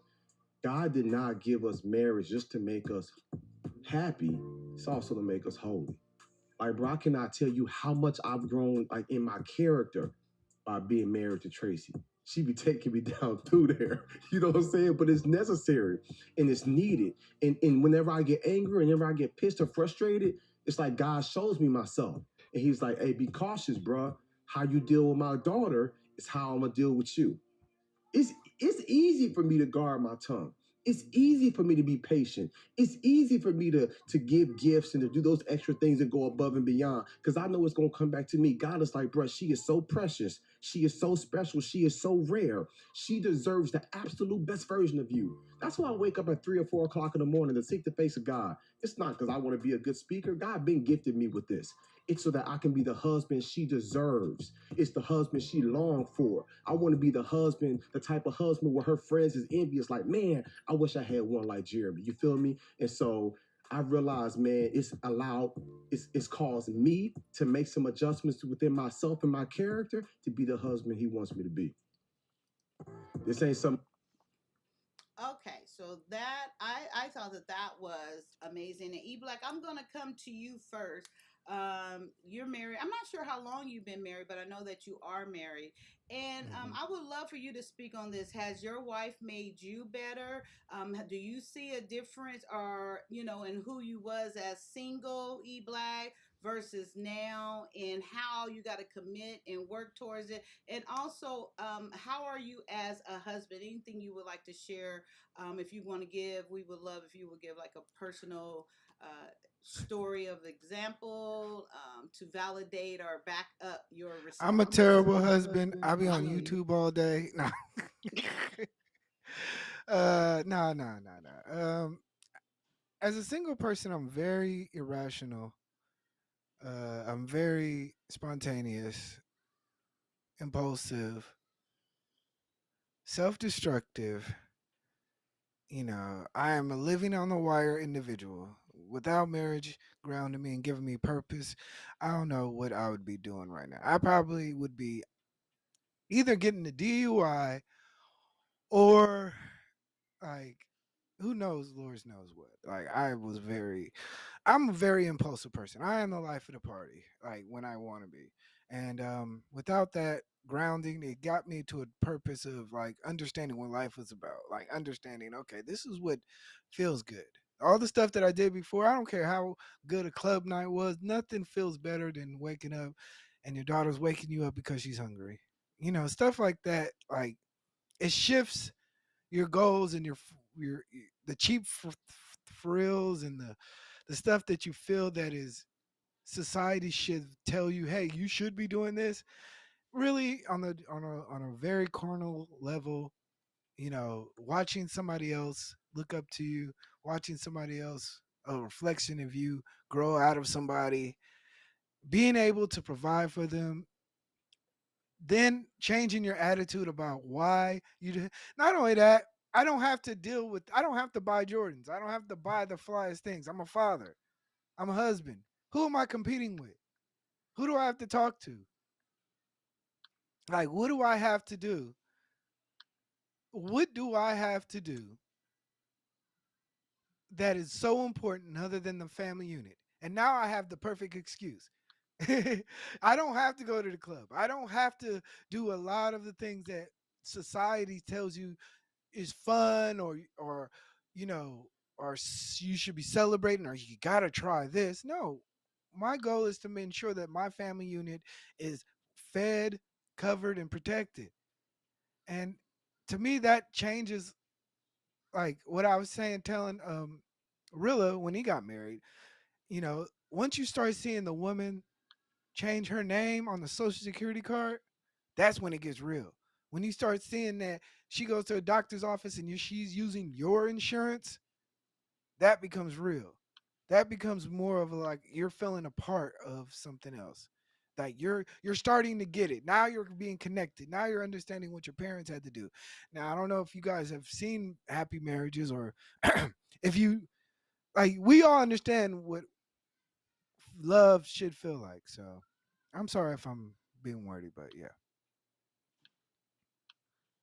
No, Kyia be dissing me. She be saying I be No, talking. you're doing fine. I'll dish you once you finish. You'll get it all in one. I'm kidding.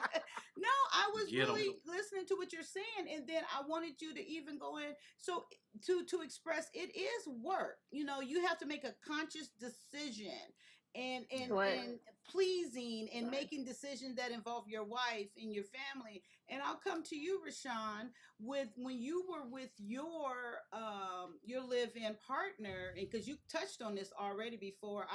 I know, not a guy, his girlfriend or fiance. Or, I know when you say partner nowadays. I know it just kept registering like. But I would like for you to elaborate on that and tell us, you know, what work did you put in? What did you learn and what helped you? How did she how did she help you grow? How did she do that? And what does that look like for us women? Or him. Okay, stand up. Go ahead, E Black. Go ahead. She's wanted you to talk about the marriage part, the work. No, I came to you, Rashawn. Oh man, see, okay. That's why I said give us it when you was living with your partner. So that was directed. Got you. I got you. But E Black, with my partner, with my life partner. With my life partner, we made a lot of choices. You know, we are definitely all about choice in our partnership, in our arrangement. No, she was super dope. She came from a single father household, and I came from a single mother household. So in a weird way, we actually were like the opposites. She was structured, and I was the impulsive, the spender, all that. So we actually balanced each other out because she was so like stiff and wouldn't come out of certain things. I'm like, hey man, come on, let's do this. But then she got me on the financial tip, like to okay, you gotta have something sitting there when when the bills come. You can't, you had too many fun times and you ain't got nothing for the rent or this or that.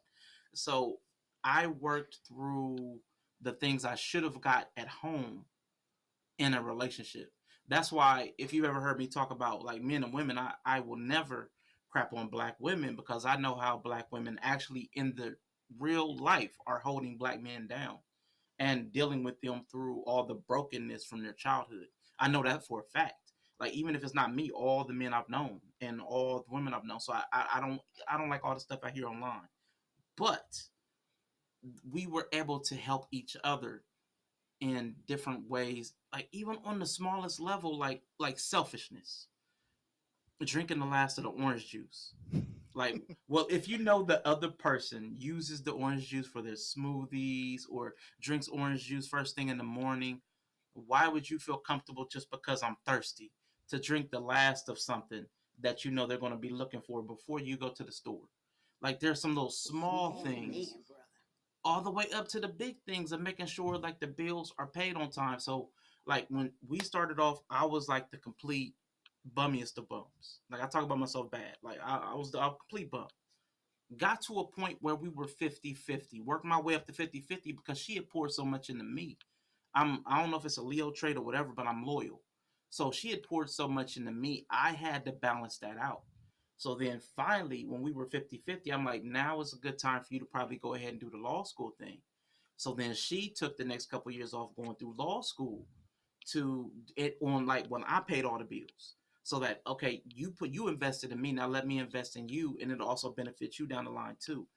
So that's where we got to, and it was beneficial to me also to carry the weight. I felt like I can't just quit because I want to quit or because there's somebody else there or something. Like there are so many different mental mechanisms that you get from having somebody else rely upon you that you may not like if you didn't get it from your family, if you didn't get it from your upbringing, you get it through trial and error. You have to actually be out there taking the reps.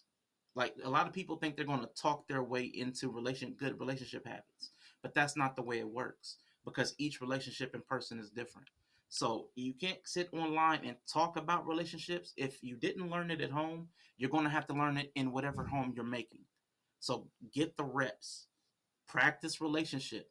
Even if it doesn't last, you're learning and growing and practicing because relationship muscles do atrophy like everything else. And you'll become so ingrained in your selfishness that you're no good for anybody. You better preach with your accuracy, okay, brother? Love it. Thank you. That is a great, amazing point. Eva, like I just wanted to give you a quick opportunity before I go to breathe. Is there something you wanted to add there? Are you good? No, shit. Fucking So Rashawn killed it. right. So What? Bree, so what do you would like to add to this? And from us woman perspective, and you're also married. Oh, are you busy? Oh, you okay? Sorry. You My okay? toddler started asking me something. Go ahead. Can Oh, you say it okay. again? So from your perspective, and you are married, and how do you see what you have contributed like to your husband, and help building him up, and relate to and share how it's supposed to look. Well, I'm thinking you doing it like it's supposed to look. So share that to these women, even without using the word submissive, because it seems like that drives them crazy, even though it's a Oh, I powerful, wasn't gonna strong use that word. word at Huh? all. I wasn't gonna use that word. Okay, amen. Well, I let's was hear like, what Bree. See, Bree don't need all of my putting her. She already knows what she about look, to say. So let Bree you. go. I just, I don't know how it's supposed to be done. I live by the thing. We just guessing, really. I mean, you have to do your inner compass and see what feels right, and it's just a constant loop of just like doing things. Like shout out to Rashawn for saying like intent versus impact, kind of like constantly analyzing that throughout the course of the relationship, because that's going to be different for each person you date anyway. So like I just feel like it's a constant thing of just like not only knowing your intent, but be able to like look at the impact of the other person, and just kind of constantly just like going over, replaying things and just trying to get better, just like optimizing. Like I'm the type of person that, like, I don't know if this comes from being a nurse, but like I'm always trying to make processes like effective and efficient. So like that just always translates to everything I do. So it's the same with marriage. Like, who want to be fighting all the time? Like, who's trying to like have arguments and you can't finish them? Like, that happens. So for me, like the first couple years of my marriage, like I always tell people I stayed home because I didn't know what to do anyway. Like I went from being single, like when I married my husband, we dated for like a month and then we got married. That being said, like we knew each other for years and we had been engaged before, and then we decided to try again. It was like, okay, you the same but more mature, you the same, but okay, let's go ahead and get married. So it was kind of like that. So I kind of went from like being single like the month before, and then the next month I was married. So like I just stayed home for like 2 years. I think, yeah, because I just kind of needed as little external input. Like, I mean, I went out, but I didn't go out, like, because I had single girlfriends. Like I said, I had just came from like being a travel nurse. Like, I'm talking about, we at the hospital eating crab legs at the hospital, talking about we getting them delivered because we just blowing money, because we getting travel nurse money. We blowing and we going on vacation. Oh, girl, we got 8 days in a row off. Let's fly to Jamaica. Like we was just living that kind of life. So, like, I literally did not even know how to exist for like the first 2 years. I'm like, I'm married now. I had to think about, because I already had a kid, but I had like found my rhythm with her and stuff like that anyway, and I had good support. So I really just had to stay and be like, okay, well, I just got to figure this out. And that first 3 years was kind of hard, just because we had arguments, so we didn't understand each other in a sense, like how to communicate, even though we knew each other for like 12 years. And that's what I be trying to tell people, like, just because you're around a person does not mean you were like learning anything from the exchange. Like, it has to be like intentional. So now at this point, I mean, I don't know if this, I think submission, the whole submission thing is just like harped on way too much. Like, I'm like, cause you like, don't use submission. Like, I just think it's harped on too much. Like, Yeah. that's why I say, like, I wouldn't use it if I said what made our marriage. Cause like, I don't like, I'm gonna be submissive now, activating submissive program. Like, it sounds goofy as fuck to me. Like, you just do what works for your marriage. Like, some dudes ain't really like, what is they gonna look like? Like, some dudes ain't out here trying to be like, I run everything. Like, some dudes be like, no, you can handle it. Like, I really don't care. Like, I have other stuff to do. So you just gotta figure out what work with your partner. And like, if I was single, because I know you had asked, like, if I was single, I'll just be doing what I was doing when I was single, which is blowing money Yeah. freely. Because I still be blowing money, but not freely anymore. But yeah, I pretty much be doing the same thing, just not married. Like, I kind of still am very much the same. I'm making a point to stay myself, stay in touch with my authentic self. I very much have an identity that's separate from my husband and my marriage and my kids and the roles I play within that. Like, I still have a strong sense of self that doesn't sabotage the marriage that I signed up for. I think that's the best way to say it. Because I think a lot of women have a strong sense of self before they're married, but that's like, you can go out to the club and you can do this. So then when they get married, they lose a sense of self because a lot of what they did was related to being single. So like, you have to find a sense of self that's not like in conflict with what you're trying to do, which is be married. So I made a point to like very much so stay very in touch with myself and who I am. And yeah, I'm just lucky. I have a very patient husband. That's amazing. I'm glad you touched on that, Bree. That is amazing though, because when you expressed about how women were like single, living their best life and doing, the club or whatever, and then when they got married, it's like they felt like they lost themselves. But and it's Right. crazy for me. It's the total opposite. I desired to be married. I would go out every once in a while, but it wasn't really a big deal for me. And I was the reverse of that. So when I got married, my husband was my everything. It was I wanted to. I was doing what I wanted to do and what I visualized, and I was happy with it. And in my first marriage, and we didn't have any kids, so it didn't go exactly the way I wanted it. But it was going to be my husband, my kids, of course. They were what I was going to be living for, and they was what's going to make me happy. So then in my second marriage, and we kind of know what happened there. I chose poorly, but I got my kids. And in that one, I still did treat him, as though he's the head and, made them in him my everything. And I was living for them. But in the process of that, when I started realizing, what the fuck, why am I doing all of this? So I can attribute my ex-husband for that, for helping me realizing to focus on myself, because he can give a fuck. And I'm like, why am I caring so much?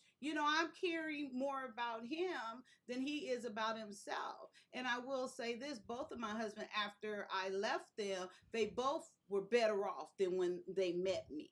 So, and that is my intent. That's what I would want anyone that comes into, into my, what you say, like my living or a part of my life for a certain amount of time. I will always hope that you will leave better than what you came in, which, especially my ex-husband, he's way better off. So now with that being said, going back to the submissive word,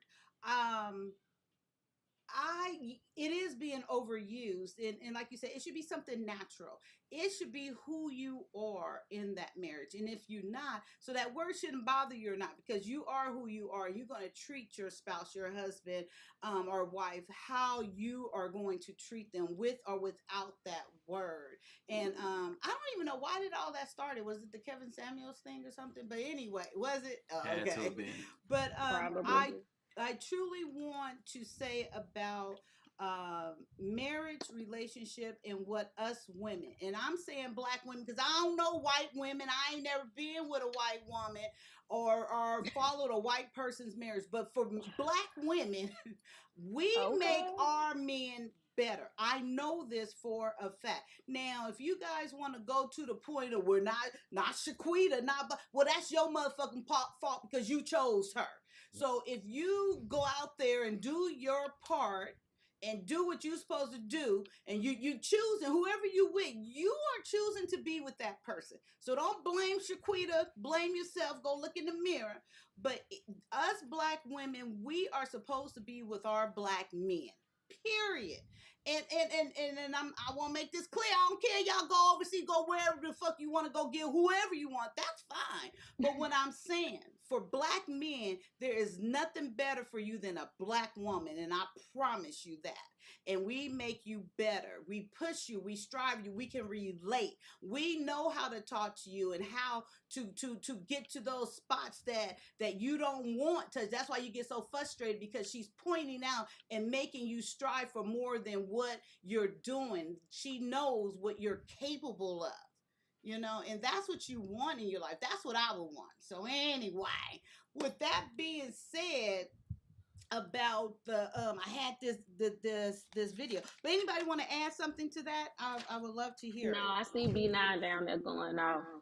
He Yeah. B9 ain't paying no attention. He He probably always on. texting. He's so angry. He's so angry. No, I look, know I it's so showed you the submissive. You picture. so submissive to your job, of course. Like submission just means you sign on to the mission statement. So when I go to work, they're gonna tell me the mission statement. They're gonna tell me the values. They're gonna tell me what I'm doing. They're gonna tell me what's expected of me, my scope of practice, and I'm gonna say, okay, yeah, give me my money. Same with a man. If you have a vision and a plan, and I decide I'm gonna sign on to it, then I will be submissive to your plan. But it's not a task. Submission is not a bullet list of tasks that you do to check off the box and say, now I'm a submissive woman. It's a state of mind. And it's signing on to a plan your husband have and doing whatever you need to do in your role as the helpmeet to help him be able to execute his plan in the most effective way. Get him, Bree. So if y'all Get want him. me to say this, what submission is, Yeah, it's Yella not a was task. wrong. This is what said one more again, Bree said one more again. Reiterate that, because they missing it. They not getting it. People don't understand what the fuck submission means. That's the problem. It's a very strong word. But can you reiterate that one more time if I didn't break your stride, Bree? While I look for this video. No, Uh-oh. I mean, it's just like, because for me, like, before, I don't work now, so I'm stay-at-home mom now. So even submission in that, like in this space, looks a lot more traditional than it did when I was working. But that doesn't mean that, like, when I was working, I wasn't submissive. It just looked different. And the plan was different at that time, also in our life, of why we were there and what he was trying to do. And so at one point, actually, because when he finally picked what he wanted to do, and he was like, this is what I'm going to do, and this is why, and I was like, cool. Submission was me taking a travel nursing contract, and he quit his job and stayed home and watched the kids for 6 months. And I worked that contract, and I saved a stack of money so that he could take a whole year to like establish himself in the career. That's submission too, because I agreed with his plan. And so I moved in a way that supported the plan that I agreed to with him. So that's submission. I mean, so I just think it looks different depending on what the plan is. So I don't agree with this. Like, you gonna look at a woman and tell she's submissive? Maybe if her man don't have nothing that he said he's supposed to be doing, maybe she not submissive, or maybe he has a trash plan. Like, I just don't believe that you look at a woman and she's submissive, because, like, I don't know, it's irritating. No, that perfect. Thank you. And then, did you want to say something, Rashawn? Okay. So with that being said, and also we need to I'm just going by what I see and have seen, out here in YouTube world and village and all this stuff. YouTube village. A lot of people that are talking these things, and saying what it is or what it isn't, I would challenge them to give their own perspective. Have they lived it? Have they tried it?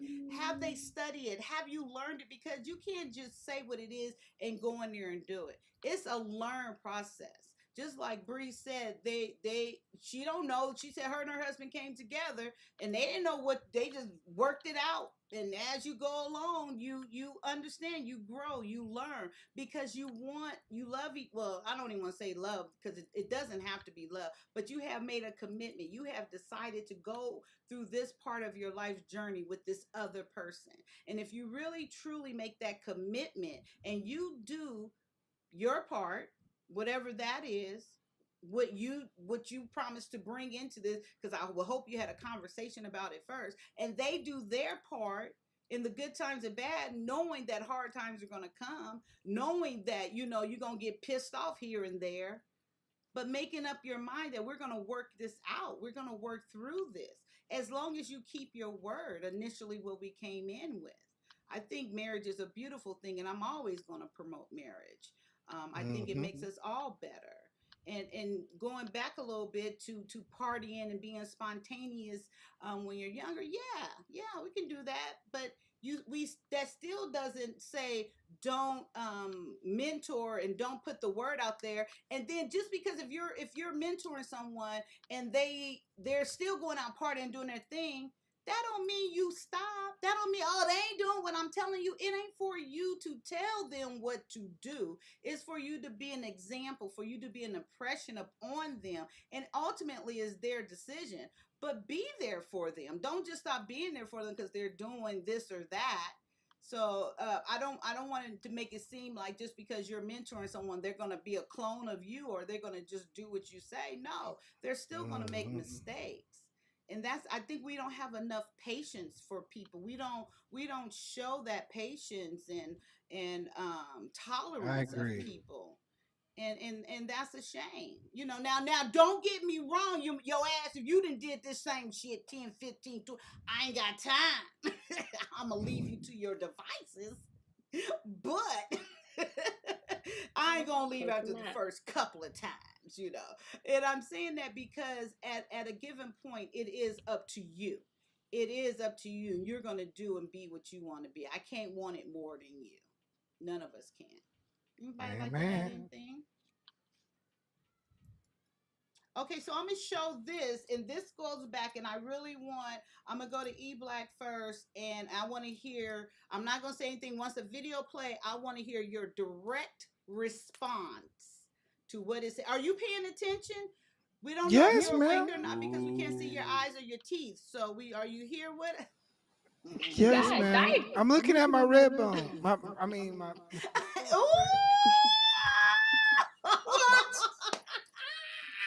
I'm telling your wife.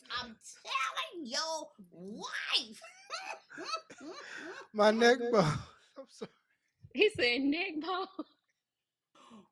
Oh, you I need an said adult. red bone. But give me your immediate response, and then right after that, Rayshawn, I'm gonna go to you. Okay. So here we go, guys. Go on with your red bone, neck bone, fat back, greens, and hot water cornbread. Oh, wait. Oh, some fucking weird. Because when I think about it, like, we are the least, if we just talk about black men and black women, we are less educated than them. Yeah. And it's getting to the point where we even starting to make less money than them. Yeah. I don't think we even in a fucking position to hold them accountable. Oh, we definitely got to talk about this. These guys are way off base. I understand where they're coming from, but they're totally wrong. Go to Mr. Let Go on YouTube right now. We're about to talk about it. Mr. Let Go on YouTube right now. This is going to piss a lot of y'all off listening to us. But I just got to be very honest with it. When I thought about it, I was like, wait a minute. If you in the sports, if you the leader of the team and the team loses, they going to come at you, right? Because you the leader. You quarterback. If we the leader of the community, and if black women are so out of control, or modern women are so out of control, then ain't that on us? Yeah. Like, did we drop the ball some fucking where? Because when I think about it, like, we are the least, if we just talk about black men and black women, we are less educated than them. Yeah. And it's getting to the point where we even starting to make less money than them. Yeah. I don't think we even in a fucking position to hold them accountable. Oh, we...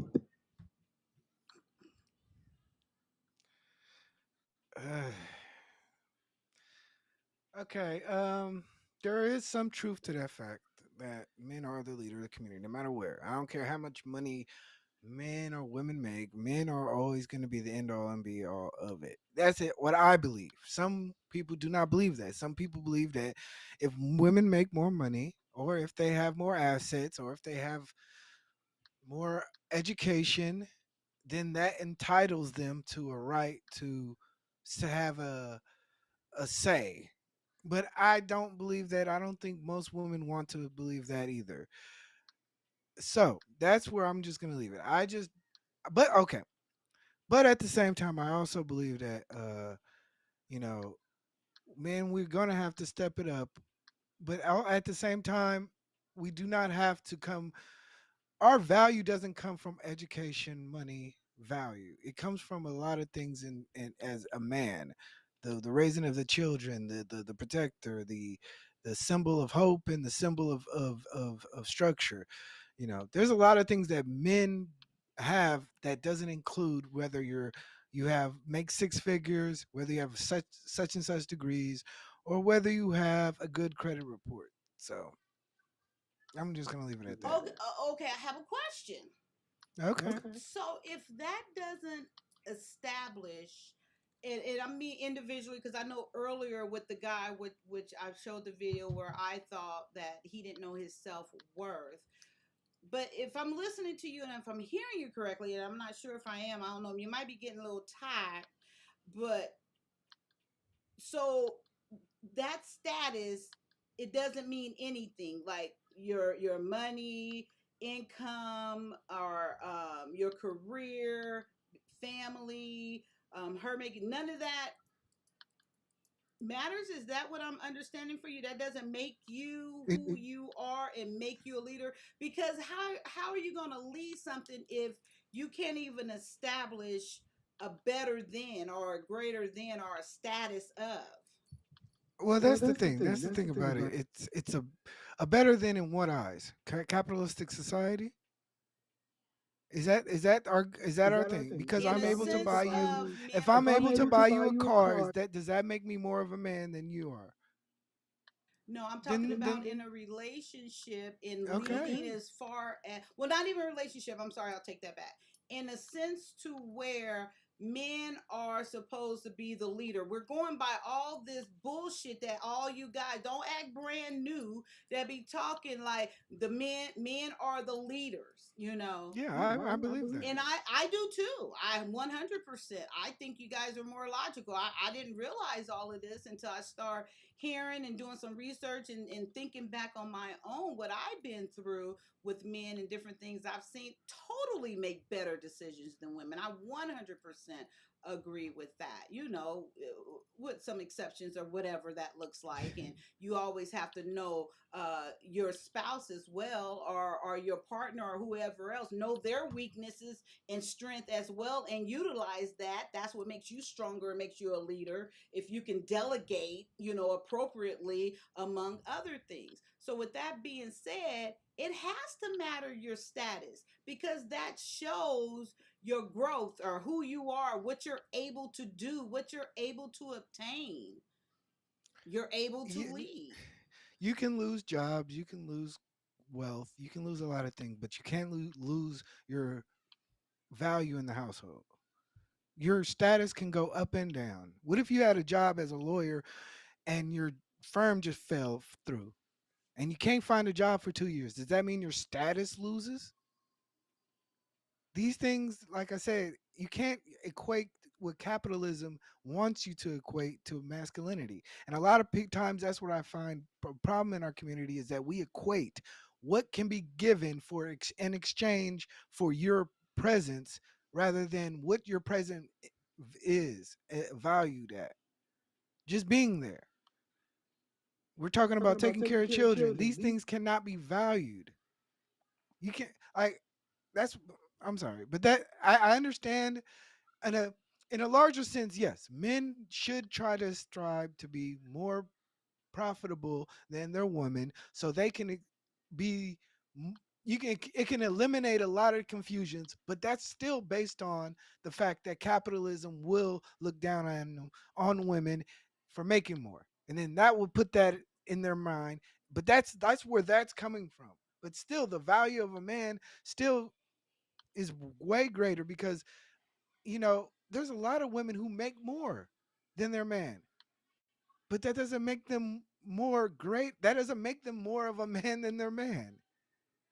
It just means Oh they no, make more I money. totally agree with that. I was totally in that situation of Yeah. that, and I still And wanted, and sometimes it's I like was ten looking at thousand it dollars. like, Sometimes it's like $5,000 more. Sometimes it's like a couple of $100 more. But That's trivial stuff. We're talking about a lot more, but the whole Oh, thing okay. is though, Okay. but the whole thing of it is, I think it does show the wealth and value of a man, to a certain degree, to go out there and work and to establish and provide, on those things. I don't mean just a woman making just a little bit more, just making more money. I don't think that that's what it is. That goes back to your self confidence and who you are. But Rashawn, what do you think about that video and what was said there, and also to what E Black was saying?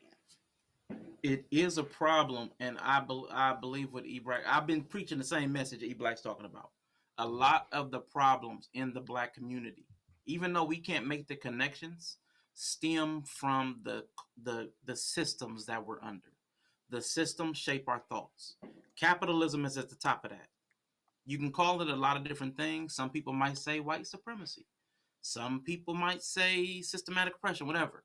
But capitalism takes up a big portion of that umbrella. Or the mode of thinking, it turns everything into currency. Every relationship has to have some kind of monetary value.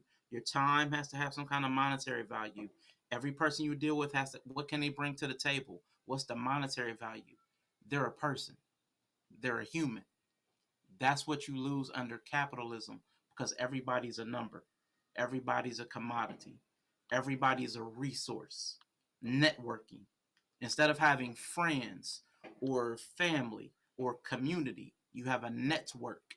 And your network doesn't work unless your network has net worth. There's some, even if we're even turning in, the people that we spend our time around and know have to have some kind of net worth to be considered a valuable network. So everything has a dollar value attached to it. That is a mindset that seeps into the culture from the people that we live around, the churches, the people, Black culture. So then that's shaped by capitalism. So we want to get the bag. We got to have grind mode. We got to hustle. You got to, chase the dollar, whatever you want to say. Boss chicks. So then the culture adopts capitalism, but it has a Black filter on it. It looks cool to us, but it's still capitalism. So that's the culture level. Then it comes down to your individual conditioning. How does that capitalism filter through your culture shape how you think about every single thing? The clothes you have to wear, what your children have. Are you buying your kids Jordans before they're even 1 year old? Do you have to have a $10,000 birthday party for your toddler? All these things are shaped from capitalism down and the pursuit of money. And like you said, how do you gauge yourself? Well, I have more than this next person, or I bought a bigger car, I bought a bigger house, I have a 8 year degree as opposed to the 6 year, or as opposed to the 4 year. It's all about pursuing more, because if I have more likes, if I have more views, if I have more subs, if I have more than the next person, that's my value, because that's what capitalism has assigned a number to your value. And we've accepted that. Instead of saying Kyia has value because she's a woman, E Black has value because he's a man, Bree has value because she's a woman. A human. We ain't got to go one gender. You have value because you're a person, and we can't stop there. Capitalism, if we don't have our, like E Black's been talking, I think all day through the different conversations, if you don't have an internal way of thinking that you do not allow other people to influence, you become you become susceptible to programming. And capitalism is not healthy if you want to feel like a human. If you want to feel like you're productive, if you want to feel like you can gauge where you're at based on some kind of numeric value, capitalism is great for that.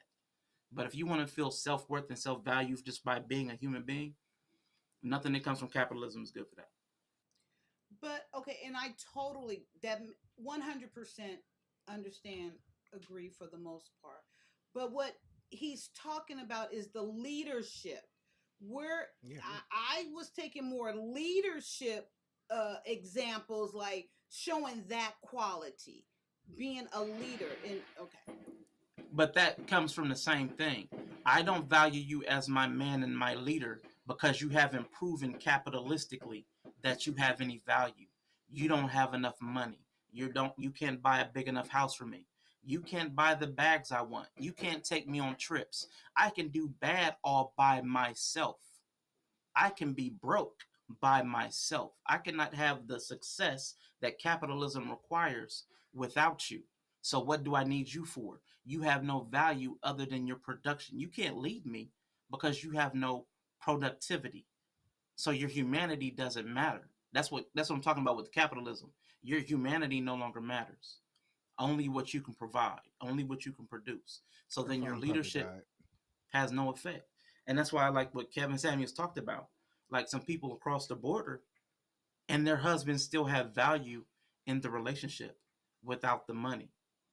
They're not making the same money as undocumented workers, as the traditional, what is that, minimum wage.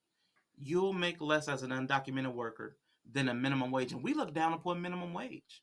But you know that undocumented worker's wife, she treats him like a husband and a leader. I lived across the street from an abuela and an abuelo. We called them abuela and abuelo.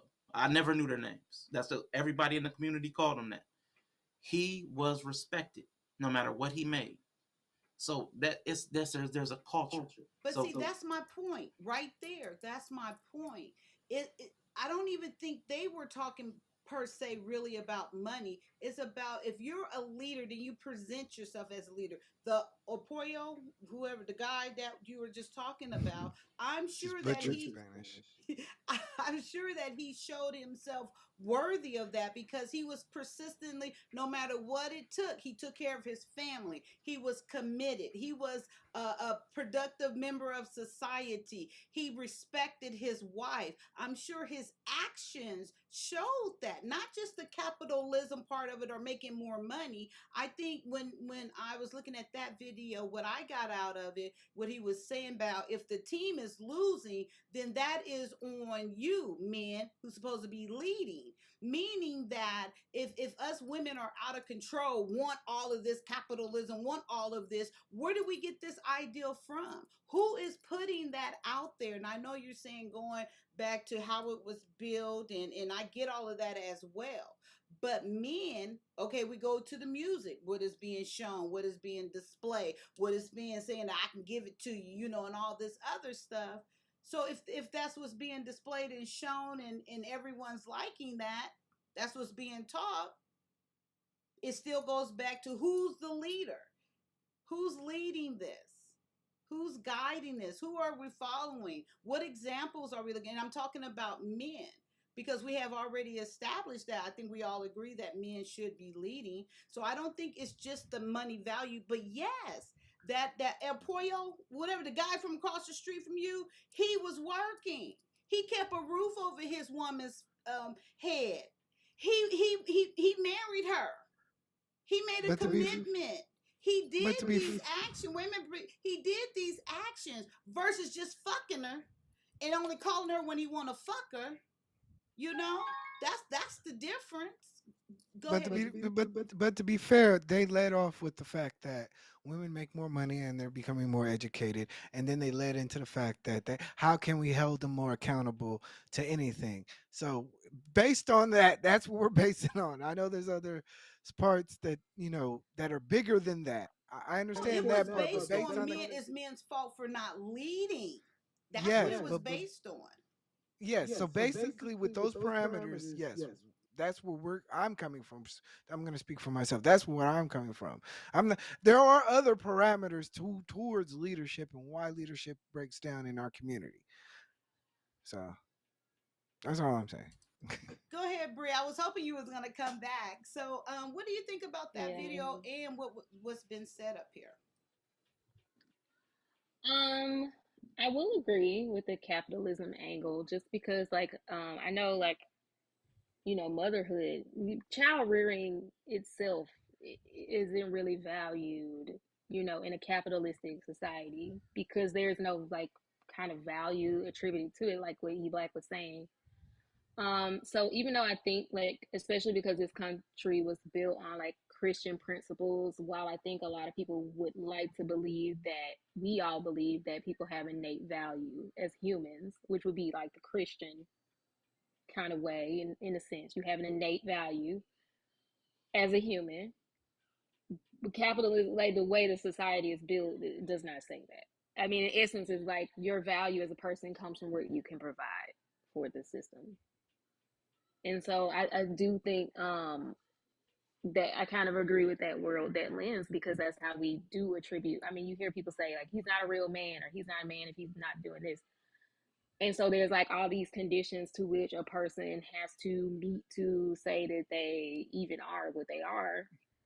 So I just think it trickles down into relationships. I do think that the value that a person brings innately should be more valued. Like, well, he's the father of my kids, for instance, that should hold a value innately, like because his presence does something for them, even outside of myself. Like his presence being there does something for him, unrelated to me. So I think that's kind of where like the capitalism mindset comes in, because it's like, well, what can you do for me? What values? It's like you're going to think about money, like when you say value, in a way. So what was the other part of it? Like you were asking, because you were saying like the men leadership or something. What was that part? Because he was saying if men are supposed to be the leaders, if the ball has dropped, then it should be on the men. It's the men's fault for if women are not acting, or they're not appropriate, or whatever that looks like. Like I still believe we have a symbiotic relationship. So for me, I don't think, like, I never really played the blame game per se, because I think that we're just all in a constant ebb and flow of like equilibrium or osmosis. Like we're just in a constant flow of just kind of like one side's going to do this, the other side's going to react. I think we're just so interconnected, it's hard to say. It's like the chicken before the egg argument. Like you really, I mean, it's so hard to just be like, well, the men dropped the ball. Like I don't know. I don't know if that's true. I just think a lot of it is leisure, privilege from like what living in a modern society brings.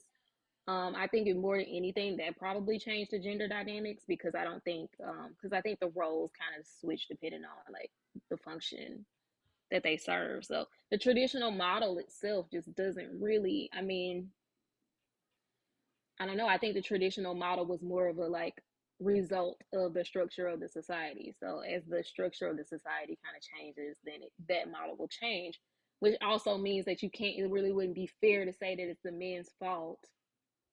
You know what I mean? If everybody's kind of just responding to like the modernization of the world, or the fourth revolution, industrial revolution or whatever. I just don't think it's fair to say they dropped the ball. That's why I love you, Bree, so much. I'm totally still like learning. Like this is the first time in my life I have shared that I have actually spent time on Kyia. Actually have feed into myself, and not just taking care of. And what you just expressed about how this is the time and how we evolve, and not to blame one or the other. It really is. It's a form of continuous survival of the fittest. You have to adapt, and you have to adapt to what the majority is, and do what needs to be done. So you're absolutely right. Now, going back to the blame, I will still say we have to, even though I totally agree with what you said, but I still blame the men. And I don't want to say blame, but I still look to the men, because if they're still talking this and saying these things, and I know it's not everyone, but I'm going by the majority of what we hear here in this village here in the YouTubes, and if they're saying this, then they need to be an example of how they should not be putting down women. They should take accountability. They should take ownership of.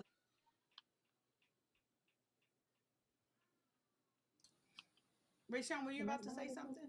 Yeah, I just wanted to make sure you were finished. I say the same thing that you're saying, and I agree with you.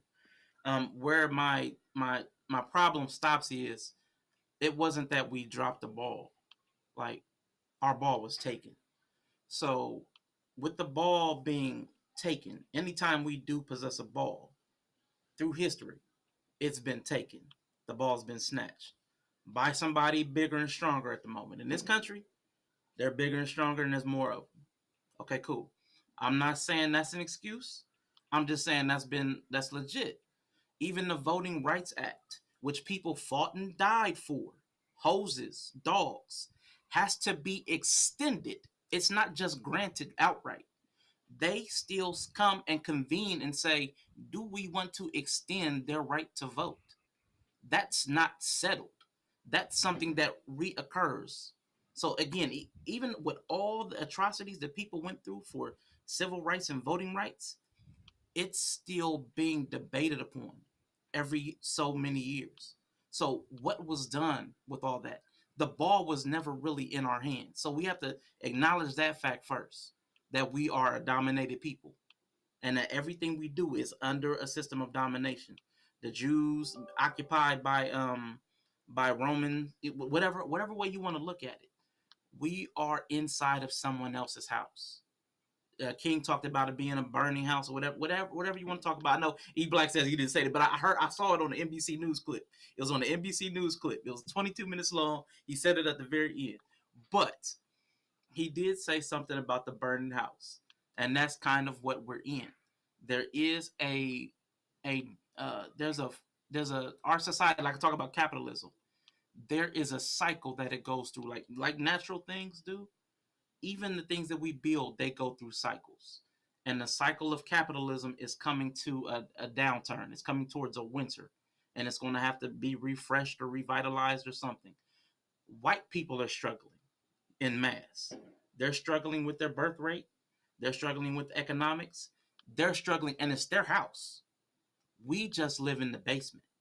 So we're getting some of the things from, we're getting some of the stuff, some of the benefits that the house offers, but we do not have full access.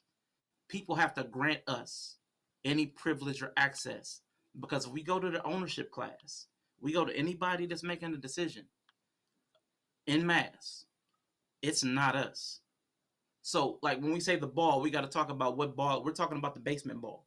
We're not talking about the primary ball that, we're not talking about the big nice ball. We're talking about the one that stays in the basement or stays outside. So even when we're talking about leadership, we gotta talk about that we are talking about a piece of something. So we're talking about leadership of a piece of something, leadership in a subordinate position. So most people don't want to even think about that or conceptualize that or admit that. So you're going to have leadership and not in the head capacity. So what are we even saying if we're talking about leadership and you're not in authority? That's a problem right there. So let's play your thing out. We are responsible. Within capitalism, I'm going to have a level of finances that equips you to feel comfortable in this society, which is going to either require knowledge that I don't have, as a black man born into poverty, knowledge I don't have, information, a network that I don't have. Now, I could stumble upon a teacher or somebody that sparks my interest in coding or something that's event. But even George Washington Carver, when he talked about the miseducation of the Negro, talked about the education system did not prop us up for the next level, because even in our education system, if we have access to what's coming, we know tech is coming. Our schools do not have the tools for people to get hands-on knowledge. So they can tell you need to learn how to code, but who's going home to equipment? Who's going to schools where you can learn that stuff? It's not a lot of us. So we're talking about a few people who are getting tapped into a track that leads to the type of financial attainment that would qualify for most people in this country to be seen as a leader. So when you're saying men should lead, okay, what I'm then going to have to do is spend a lot of time away from the relationship, developing my skills. I'm being in my 30s and 40s, developing my skills. And I'm still going to need access to sex because that's a biological need. But I'm not going to marry a woman until I'm in my 30s or 40s. And then we look at those guys funny. We look at those men when they're in their 40s, not married. There's something wrong with him. Why he ain't never been married and had no kids? We got to be honest about that. We say that kind of stuff. We say the same thing about the women. But if we're not considering all the facets of this, what leadership will require, what it's going to cost, because the men that wait and delay before they build a family, or even if they start, it's going to have to be the struggle love. It's going to be a slow build. And struggle love is now looked upon, because capitalism, struggling, is looked upon unfavorably. There's been poor people throughout humanity that had families, that had children, raised them, loving homes, protected homes, in poverty, serfdom, all that, going as far back in the bush, whatever you want to talk about.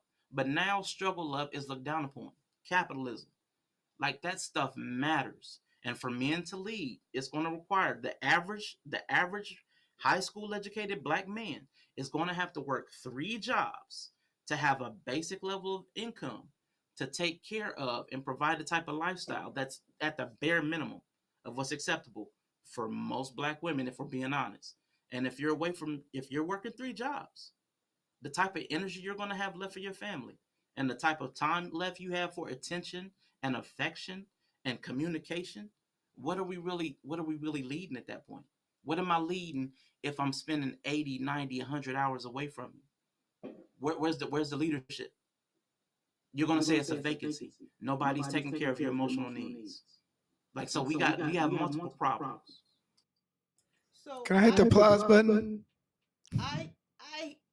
No, you better keep preaching, Rashawn. No, you're saying a word right there. You really are, and I 100% agree, and I get it.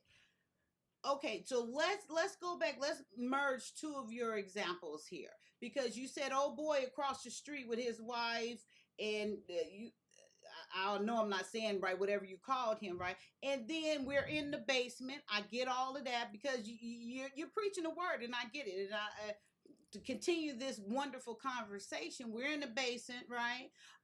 Women are doing whatever they say. Women are making more money. We're going back to the video, making more money because they're going to school and they're doing whatever they're doing to establish to make more money. Okay. So and then also I hear what happens when we go there in droves and masses. We're still not the majority. We're still under this capitalism. I hear all of that. Okay. So while we down here in this basement, because no matter what, it seemed like the common element here, we in the basement. We down here together, black folks, right? Okay. We're going to say black and Mexicans or blacks, whatever. Well, most people are in the basement.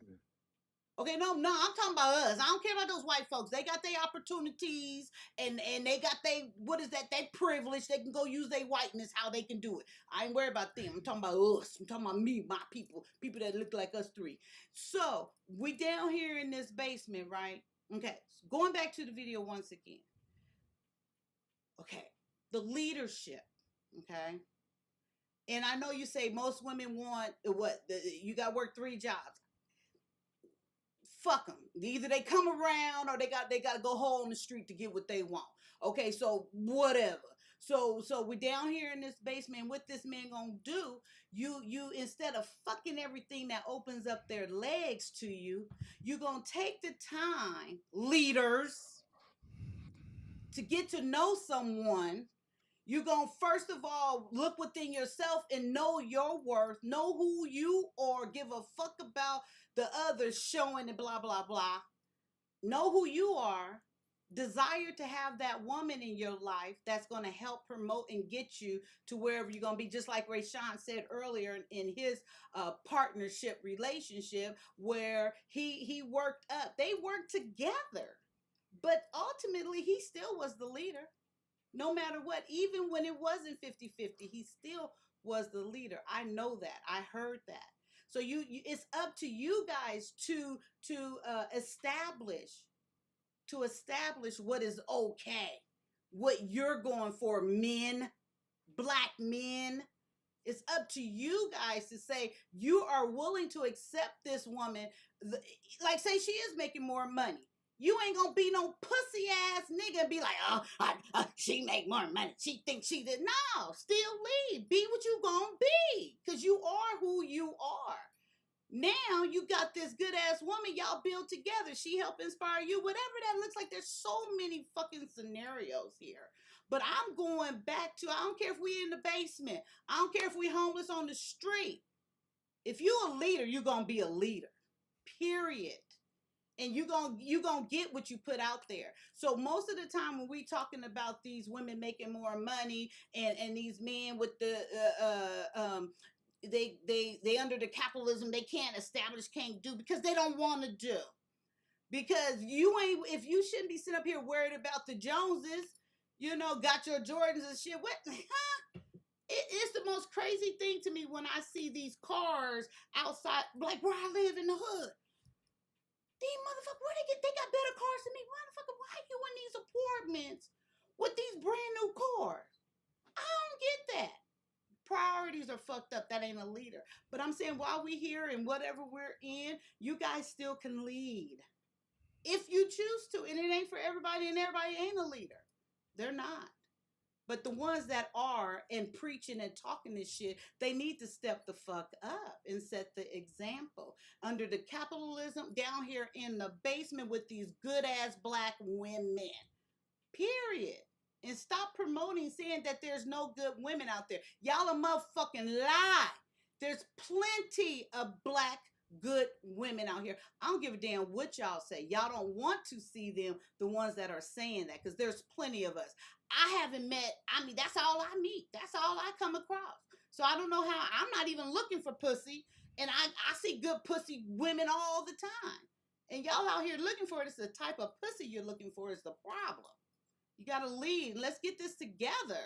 And let's be an example. We come up here and do this to put this out here to show that this is why I do it. You guys get me 100%. And there's plenty of women out here way better. Look at Bree.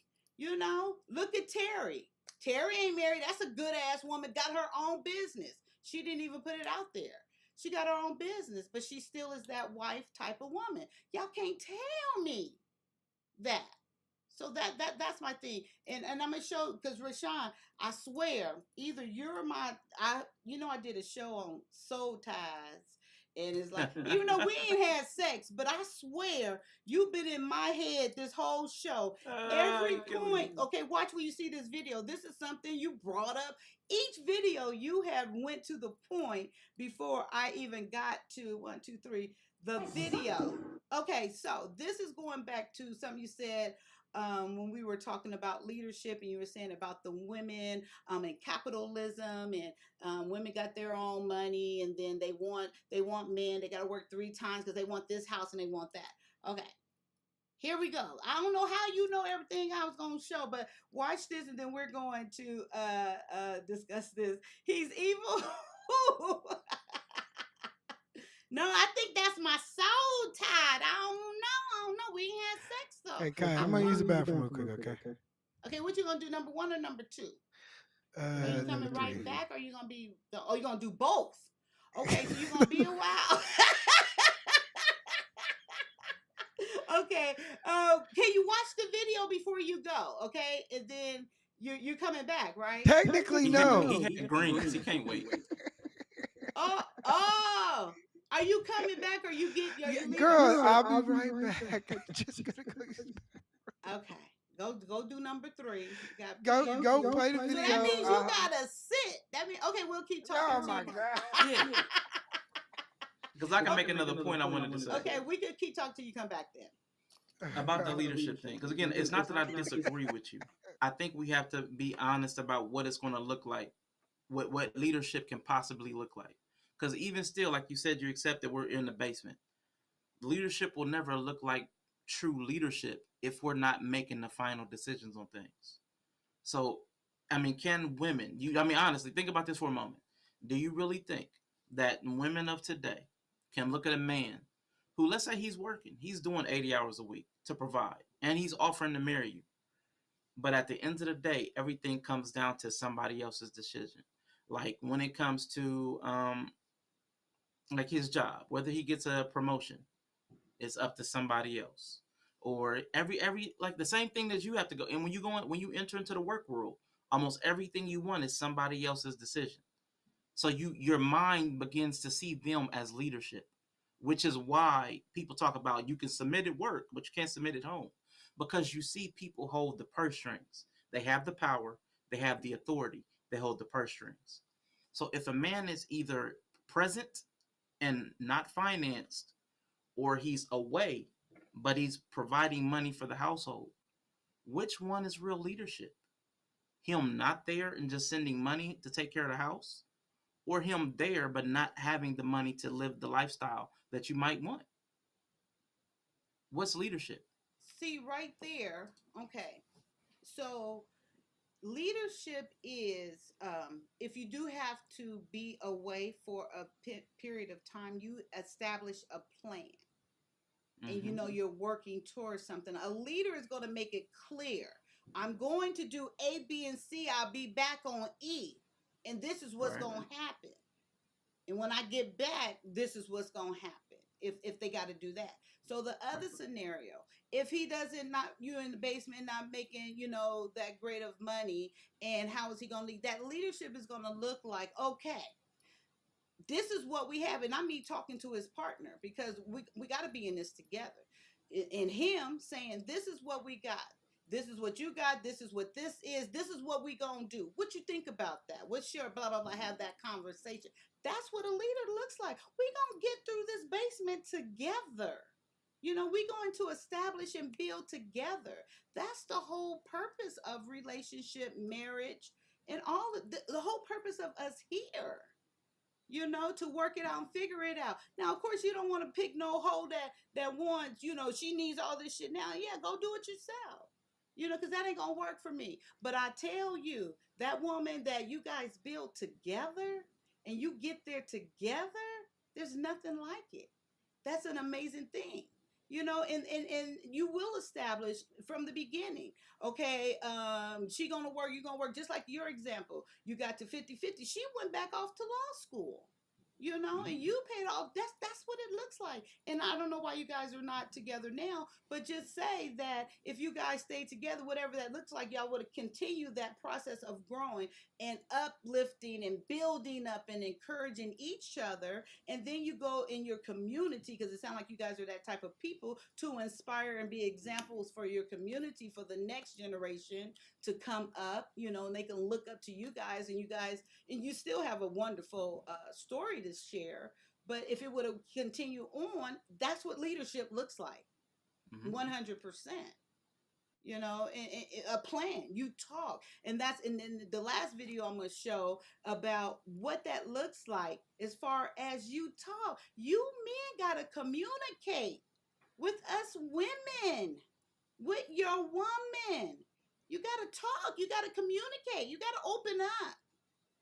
Sorry, you got to be vulnerable. You're going to have to do it, or it's not going to work. And she is not always nagging you because she wants to talk. Motherfucker, you need to sit down and listen and have the conversation. Your brain is so ready to check out as soon as a woman say that they want to talk, because you haven't developed that part of your brain. It's a muscle. You got to work it. It's going to atrophy, like Rashawn said earlier. Get smaller because you're not using it. You have to know when your woman wants to talk to you, it is for the good. And she might repeat herself a couple of times, because I done talked to a couple of y'all men. Y'all motherfuckers repeat yourself all the time too. So if that's the thing of nagging, y'all some nagging motherfuckers, because every guy I done talked to, y'all say the same motherfucking shit 3, 4, 5 times and I already understood it. So let's get that shit out the door. Just because a woman want to have a conversation doesn't make me that she's nagging. And I'm tired of hearing that one too. I'm just saying. Okay, you wash your hands, eat black. Okay, let's go to the FYI, just FYI. She had me in the back for a little while. Just in case anybody was timing. No, oh. You silly.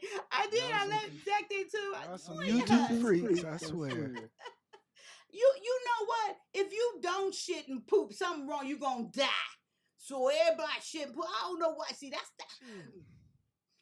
Anyway. Kyia got us on the slave plantation podcast. I should call it podcastation. Why? It's not a pen. Why? Why 3 hours. I can't turn my screen off. Girl, I got used to. We've been up here that long, but I can't even see the time. Girl, you just be talking. You just You be having a talking. good time? Are you enjoying? Are you learning something? Do we I'm got people having. watching? I'm in. Yes. Look, let me go over here. So let's continue to get this good message out. Do you gotta go though, E-Black? Do you gotta go? I know you do an hour, you be gone, you be tired. I know you. Man, You both don't. think. Do your wife? Do you last through sex? And are you quick? Because do you have the? Okay, I'm sorry, I'm just joking. You just seem tired. Ray Sean was just saying sometimes you gotta work all these jobs and. I just want to make sure you're okay. Do you need to go? Or are you okay? Ray Sean, are you okay? Do you need to go? You okay? Oh, I'm fine. Yeah. Okay, you're single, huh? Yeah. See, that's big people problem. See, I'm single, he's single. We good. But I understand if you need to go take care of your wife. You got your daughter. I totally understand. Do you need to go, E-Black? But we really do love your perspective. Your input is so wonderful, and I'm loving to hear the conversation that you're having. But if you have to go, I understand. I do plan on having you both back, and Bree and Terry. We're gonna continue this a little bit. You guys, we smart. We make some motherfucking sense, y'all. And answering now, questions. Kyle, we know you can podcast for 9 hours. I'm not. No. I'm not. I 11. promise we right at the end. Okay, we right at the end. I promise. You promise? Promise. Give me Let me see the 30 more paper. minutes. Let me see the paper. I didn't have time. Ain't enough, See, look. ain't enough checked off. Oh, heck. Look, XR. Look, the last one is possible. That's the last one. We just got 2 more. Mm-hmm. And it's quick and it's funny. It's not allowed. We had the heart of the conversation. So hang in there, my brother. See, that's what's wrong. That's what they talk about dark-skinned blacks. They say dark-skinned blacks are lazier and they don't, Well, that's what they say. That's not what I say, Rashawn. I'm just saying. See, this is what happens when I join these light-skinned platforms, man. Y'all just be... I play. I love your blackness. I do, brother. Okay, let's go. See, let's go. Okay, now I'm confused. Wait, 1, 2, 3. You're right, be honest. E-Cam will not let you shut this camera off. I feel like that's right. Amen. You come up here, you gonna be seen. E-Cam said, "Yo, you here?" But do you guys like it? Isn't once I learned it. Oh, you don't like it, Rashawn? I don't like not being able to go off camera. That's. Oh no, I love. You don't need to go off camera. But you tell me, like E-Black when he told me, I could have took him down to the green. Took him down right then and there. That's why I took him down. So if you want to go off, they don't want your ass up here like all in the hood with the old avatar, blah, blah, blah, blah, blah. But see, I'll Kai, put you in the green you gonna do room. all this talking about how us men, we need to step up and lead, but then I gotta ask you for permission to drop backstage? No, you're not asking me permission. You're letting me know, Kai, I'm gonna, it's being polite to the panel. And then I'm gonna drop you down. Kai, may I please be dropped down? Wait, or you don't even have to say it. You can put it in the chat and nobody has to know. I'm messing. Kaya, I's tired. I's be on this podcast all my life. Fight. Now I gotta fight you two guys to get this message out here. Okay, we're almost done. I promise.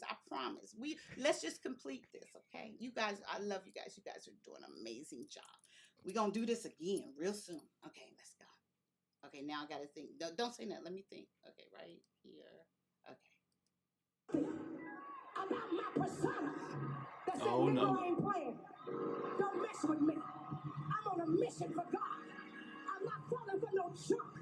I don't want your car. I don't want your house. I don't want no TV. I don't want no lamps. I got a house. I got a car. I got some lamps. I got a couch. Are you saved? Do you have integrity? Is your bills paid? Are you in the credit bureau?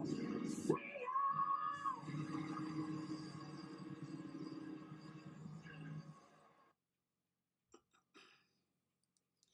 Okay, So Rayshawn, you kind of mentioned that earlier. Remember when you were talking about what women want, and they say what they already got, and what she's out here. And we won't stay on this long, I promise. It's just I really wanted to show this because I think that is terrible. I think the deliverance is terrible. I think what she's saying to these women is terrible. It's preaching to being alone, to being single, to I'm better. I already got it. I don't need a man. That's terrible. Us women, I'm letting you guys know we need a man. You need a man. Okay, what do you guys think about that? Go ahead, you go first, Black. So, you know, yeah, that was wild. That was wild. That was wild because, like I said, it still comes back to judging the value of a man's character. God's going to put the man that you want in front of you or the man that you need in front of you. God is not going to necessarily put a man in front of you that is going to take you off into the big mansion.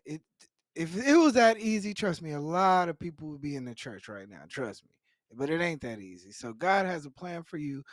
And I don't know how this message got into the pulpit, but I could understand how certain women will need that reassurance that through prayer, the right man with job, car, security, protection, all that will fall into their lap. And they'll come back next Sunday and do the same thing over again. No, I But think you missed what she was saying. I I thought she said I got a house. I got a Yeah, car. she's saying I so basically she's saying she don't need a man. She don't need a man for those things. mhm. Oh, okay. Maybe I misunderstood what you were saying then. Yes, you did. Yeah, because it sounded like to me she was preaching they don't need a man, but you're saying that they're gonna come back Sunday looking for a man. But if they already got everything, that's the way I took it. Did I take it the wrong way? Like she's Yeah, you didn't get the second half of it because she's saying that you are going to get a man. It's just you can't look at him to get the stuff. Because I saw the whole sermon. She was talking about she started off chasing men for stuff. She was using men for things and for money.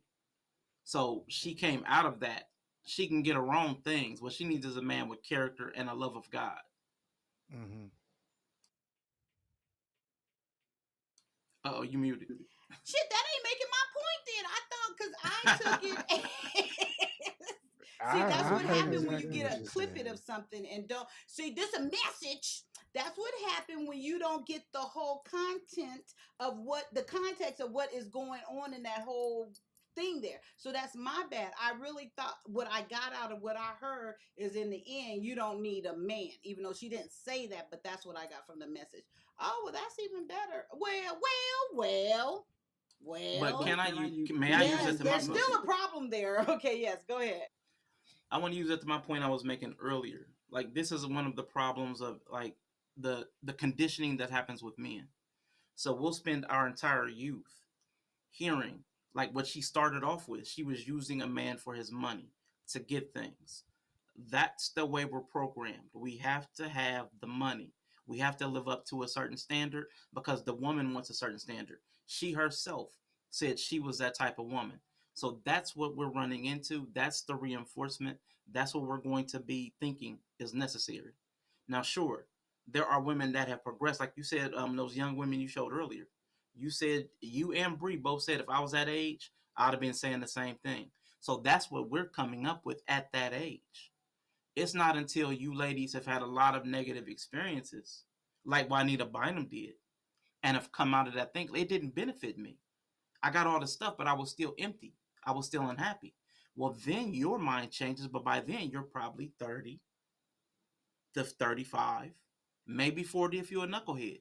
So between 30 and 40, after we've been groomed a certain way for the first 20 years of our, dating from 15 to 35, we've been getting one set of standards. Now, all of a sudden, because you've had an epiphany, now the leadership has to look a totally different way based on character and relationship with God. Now, I've been groomed on getting a bag or, being right in bed. I got to blow your back. All this stuff y'all want all of a sudden changes because you've changed. And now I'm supposed to suddenly change while you've had this path to glory. I'm supposedly suddenly shift.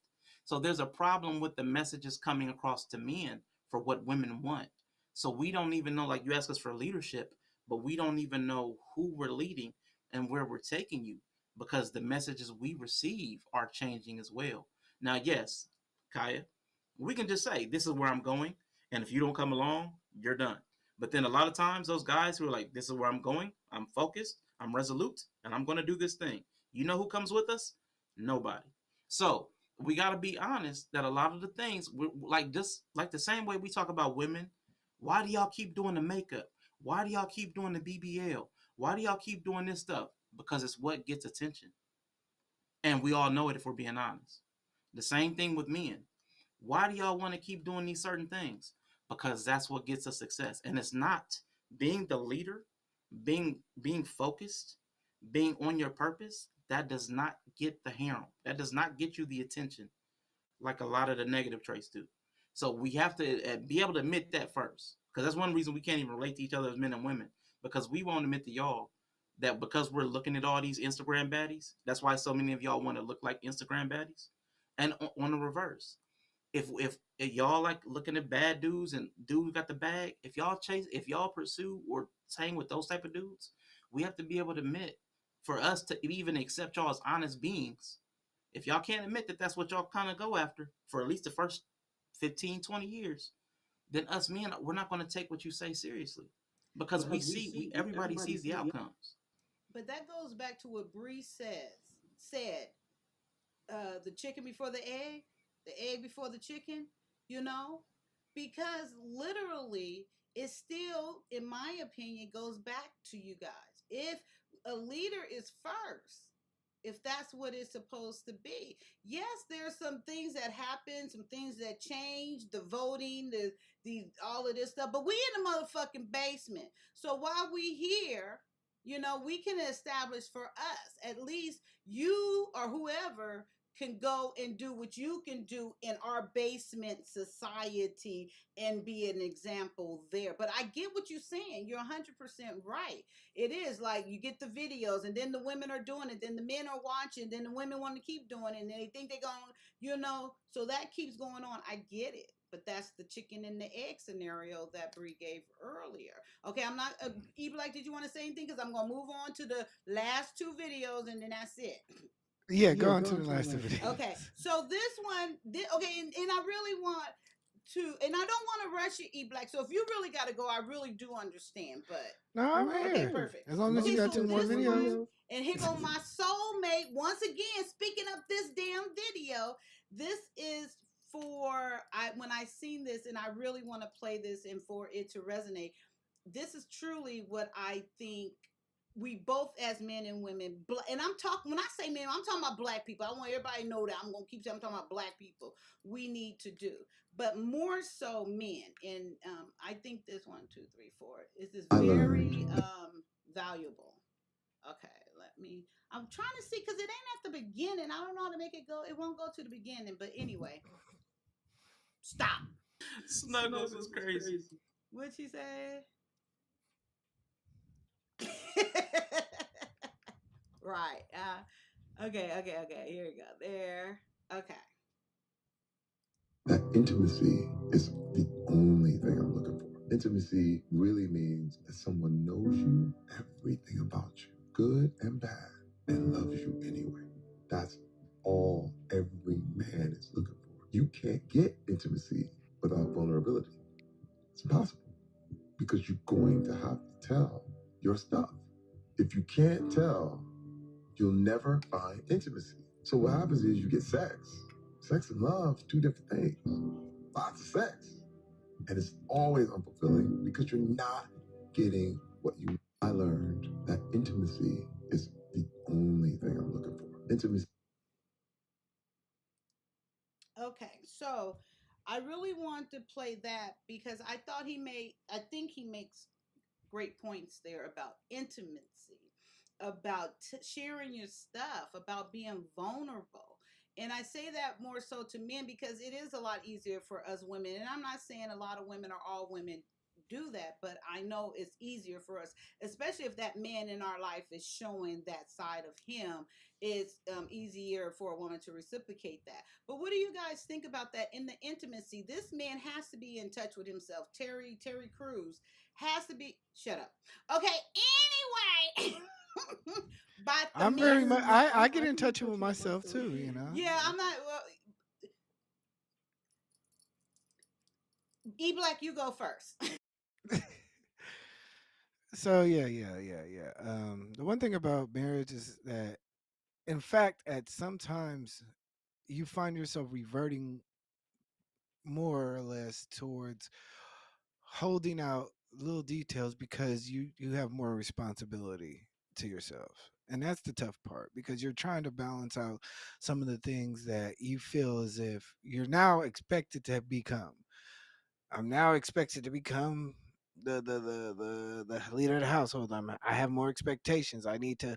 There's no excuses now. When I was single, it was only just me. Now I have to look at two other people or another person looking at me for guidance. And you know, I think when it comes down to it, you, men go through sometimes a point in their life in which they break. So they call it the midlife crisis. And that's when all the stuff that you've built up and pent up inside of yourself then explodes out because you don't know what's wrong.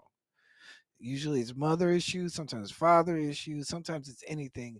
And this is why it's important to have a partner who is willing to bring out those things. And then not only that, allow you to be vulnerable with them. Because when it comes out, pause, you're gonna have to watch out for it. So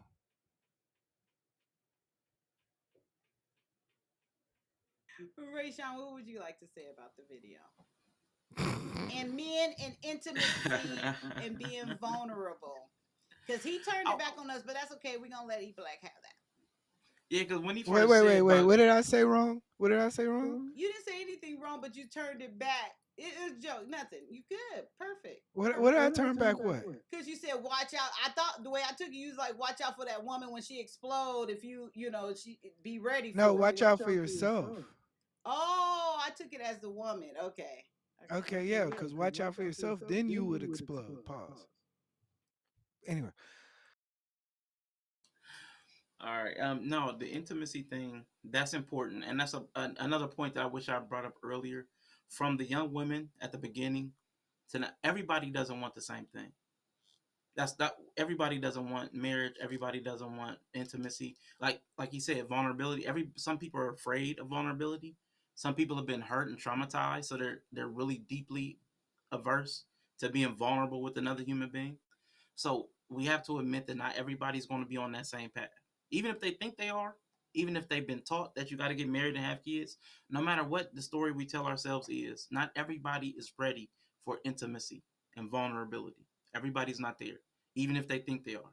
A lot of people aren't even in tune with what they really want. Like they think they want a thing.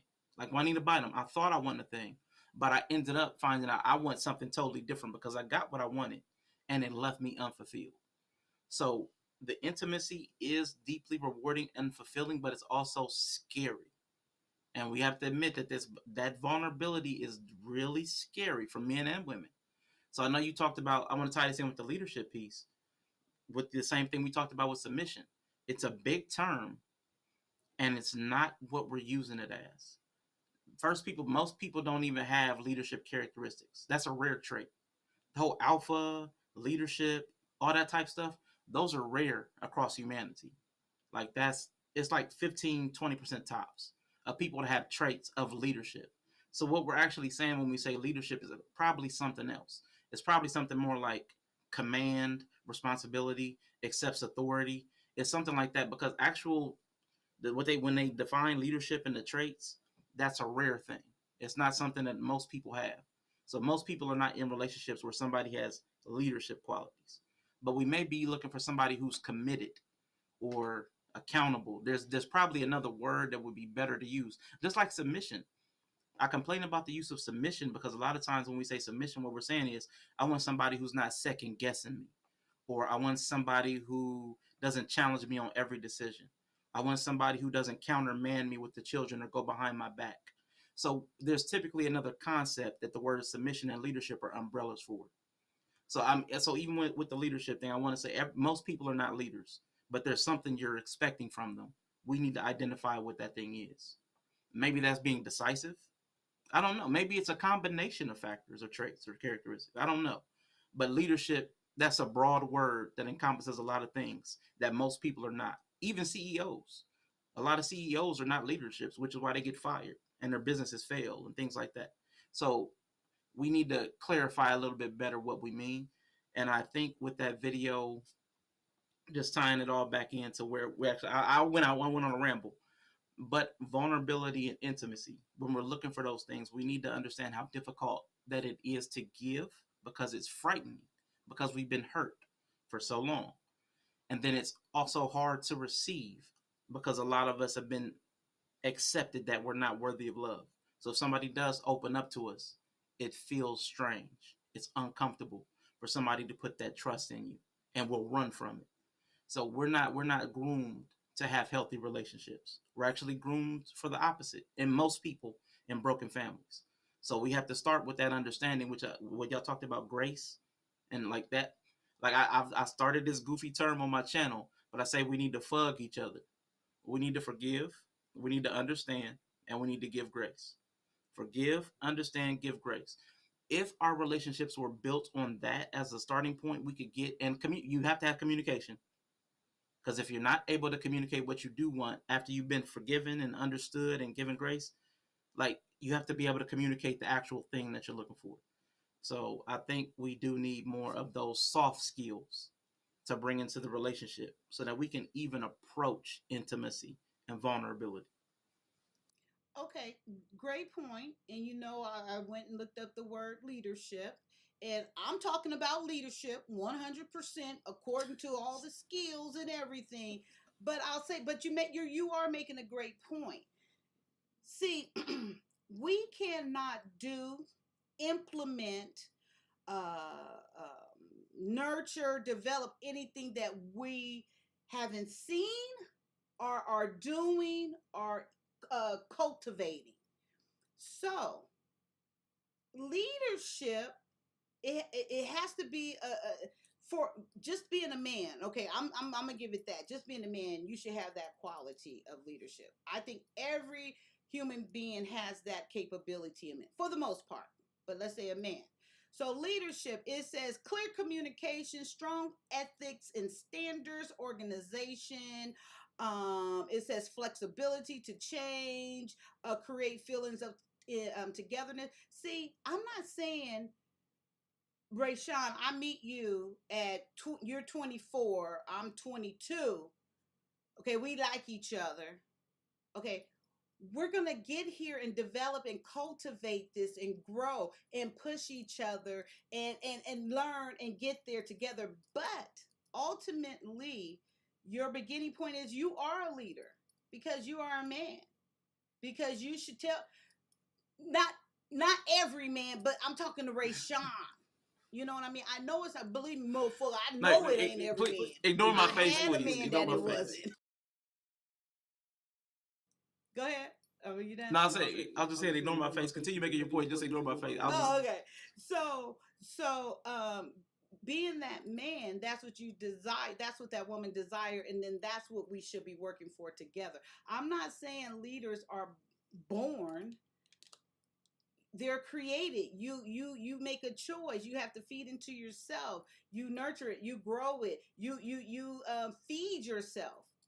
You be vulnerable with your woman. You have to trust. You have to let go. And you have to get hurt. You're going to have to get hurt.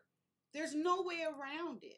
Now, what comes with great leadership is how do you respond to that hurt? How do you respond to that mistrust or whatever that looks like for you? That's the key.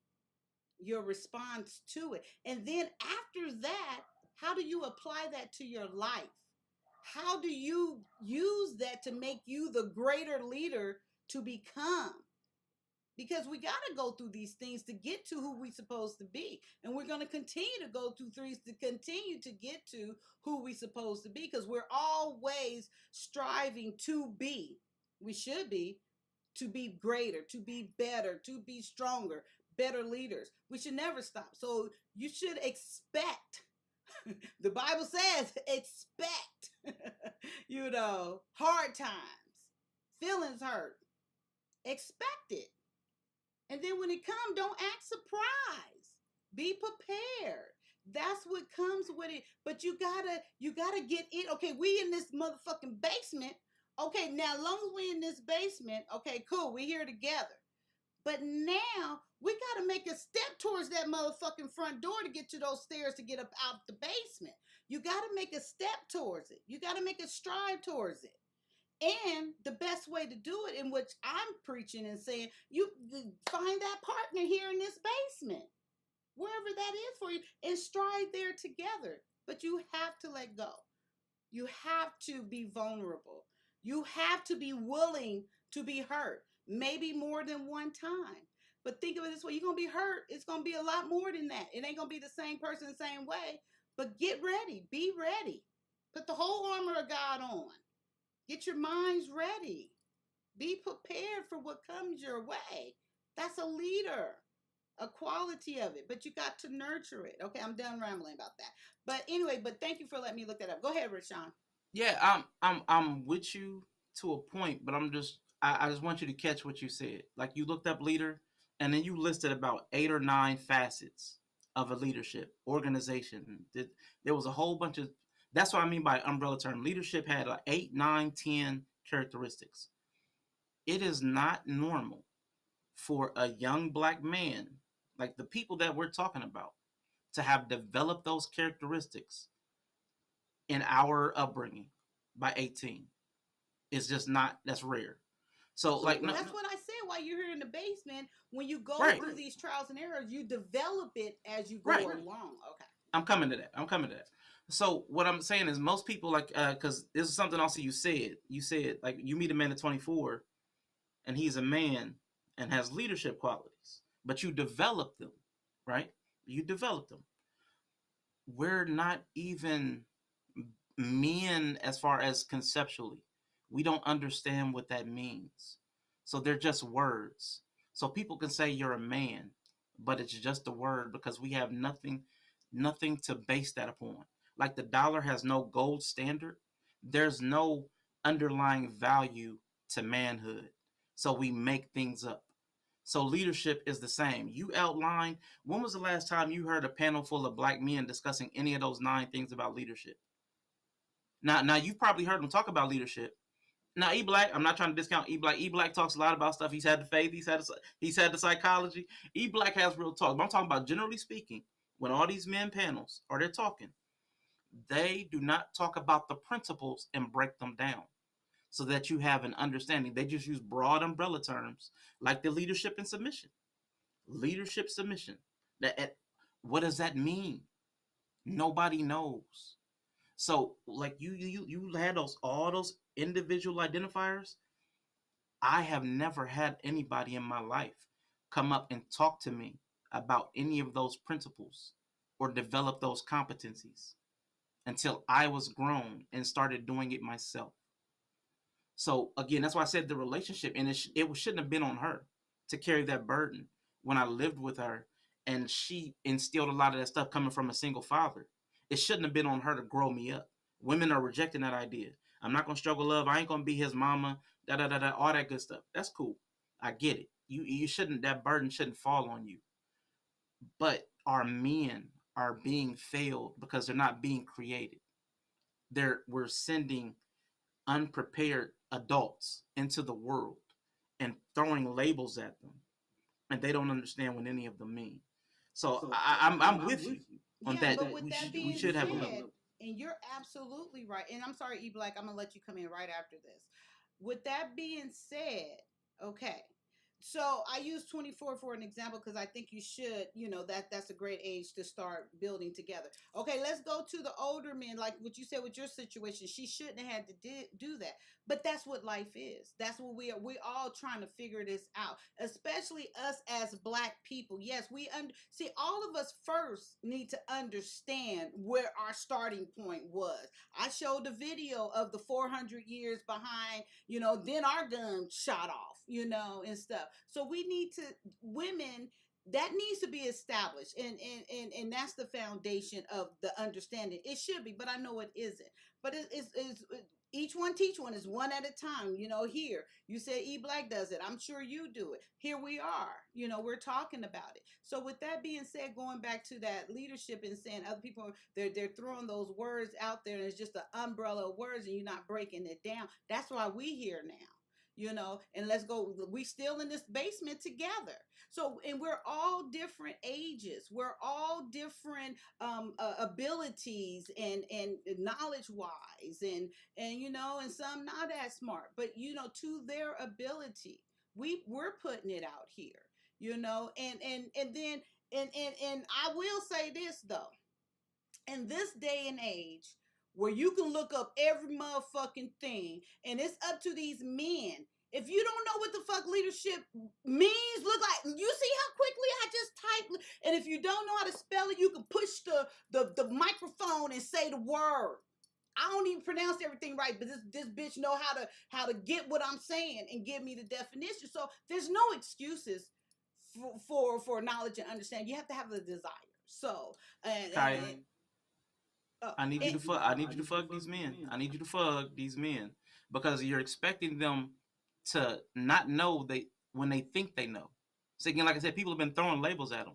They think they are leaders. They think they are men. They say they are alpha. They already believe they understand what the words mean because people have been throwing them at them. So I'm not going to look up something if I think I know what it is.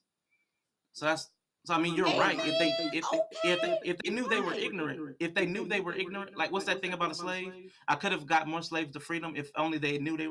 It's that thing. If people knew that they were behind, they might have desire to catch up. Okay, so amen. Great. Amen. That's why these men or whoever needs to talk more and be more vulnerable and have conversations. And I'm sorry, Black, please go. You've been so patient and you just sit over there and amen. Go, Black, go.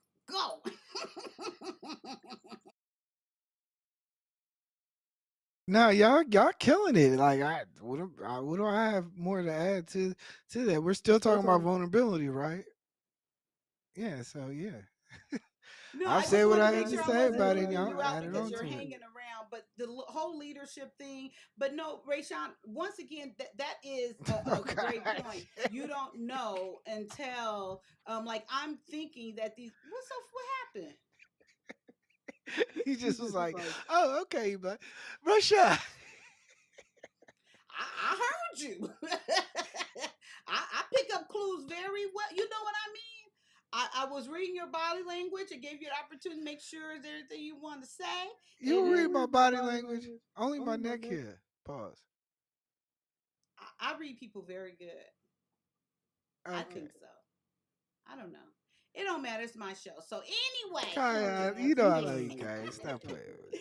but the whole thing, Rachel, I love that you said that. I'm just going to reiterate this one more time about, because I really did assume, like, yeah, because here I am, because you said the word and how you articulated that, all men are not like that, or are not even, there's like 30%, I think you just, you said on your opinion that even has those qualities. And I would think most people, you will look it up. Well, let me see what, but you're right. Most people don't do that. And that is a problem of mine, because even with my kids, I notice, especially with my daughter, because she shows me so much, I be assuming she knows more than what she knows. And I take it for granted. She's like, what? I'm like, well, you showed this ability. So I just assumed she, knew this. And you're right. And the fudge. Okay, what the fudge is again? What is it? Oh, forgive, understand, and give grace. Forgive, understand, give grace. What the fuck? Okay, but fudge.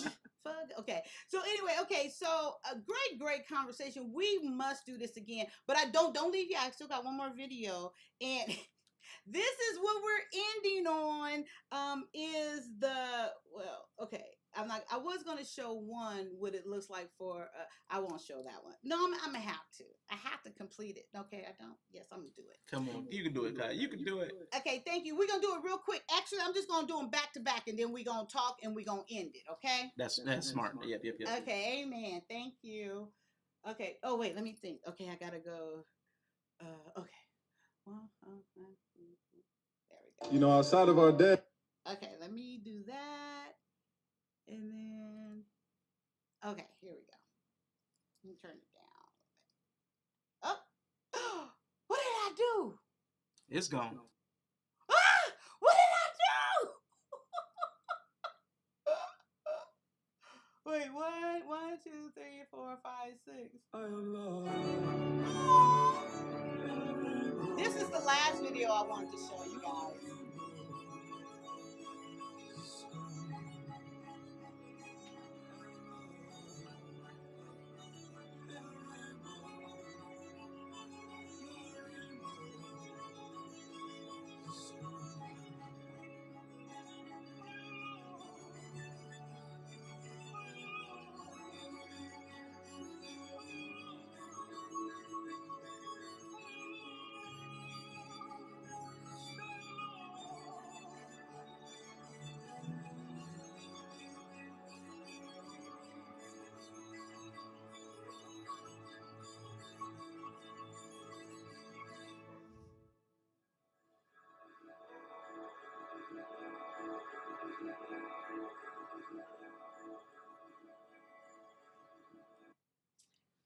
Okay, I think that is so like what we should be striving for. He seemed invested.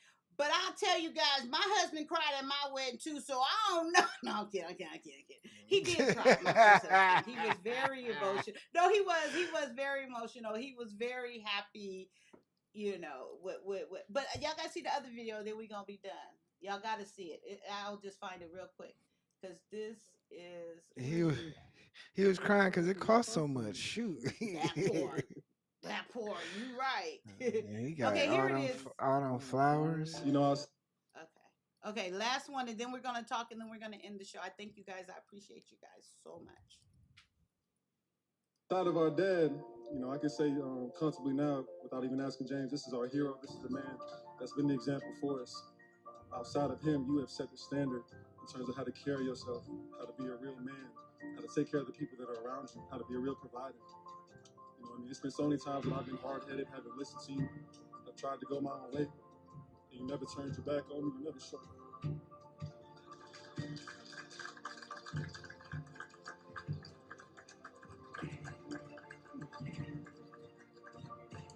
You never showed me what I may have deserved in the moment. You still have my back. You still have me there.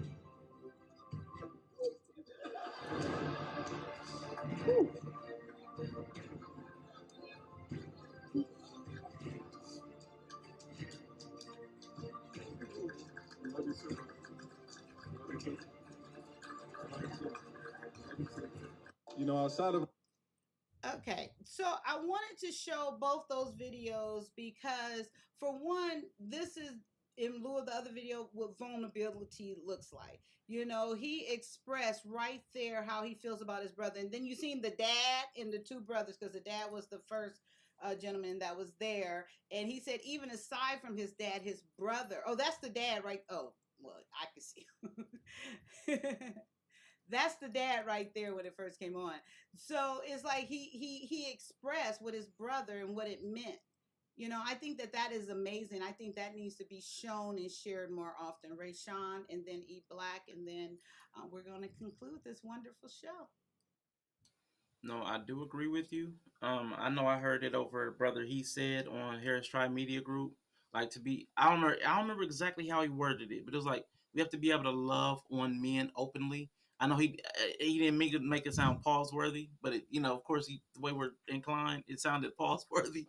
But we do need to be able to celebrate each other, to show love and affection towards each other without it being, so weird. It needs to be.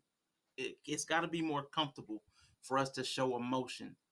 Because again, on Kyia, it was on your panel when I used the word feeling and somebody short circuited. There was a man that short circuited on the panel because I used the word feeling. Like, we can't be so uncomfortable with feelings and emotion that the use of the word feelings and emotion triggers a disruptive feeling and an emotion. So we do need to be more in touch with our emotions and our feelings and our vulnerability. I just don't know, other than therapy, which a lot of people reject, how we're going to get there quickly or effectively. Yeah. Okay, real quickly, I do want to say I don't think we need to get there quickly. I think that's the problem. We're trying to do everything microwavable. We need to take our time and invest in ourselves. Go ahead, E Black. Yeah. I'm a little bit partial on this one. Like I said, being a man is tough. So, the fact of the matter is that there will be times and moments of emotional break, but learn when to do them. Learn when it's appropriate. Not every moment is looking for you to cry. Not every time do you need to show fear or sad, or sometimes as a man you have to do what is necessary. And even when it's time like this, sometimes you have to show stoicism. However, being in touch with yourself and learning why these emotions are coming in is most important, not just displaying them. A lot of men are displaying emotional behavior, but that doesn't make them better men. Being able to understand where that emotion comes from is more important than just displaying it, because crybabies are crybabies. But that doesn't mean that they're in tune with reasons why. So, you know, uh, but I do agree with Rashawn and the pause worthy stuff that men do need to have show each other more love in public, and that's fine. That's fine. But like I said, when in the grand scope of things of creating men, it has to be within the constructs of proper etiquette, because society doesn't really care about our feelings, and nor will it ever. So that idea is just Well, not good. I thank you guys. I thank you guys so much. I appreciate you guys.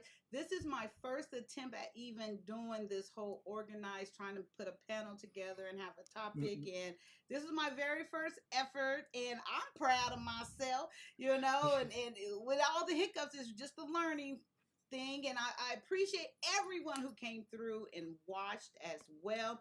E Black, first of all, I want to thank you. I reached out to you and you came through, and I Of appreciate course. you coming here and giving your input.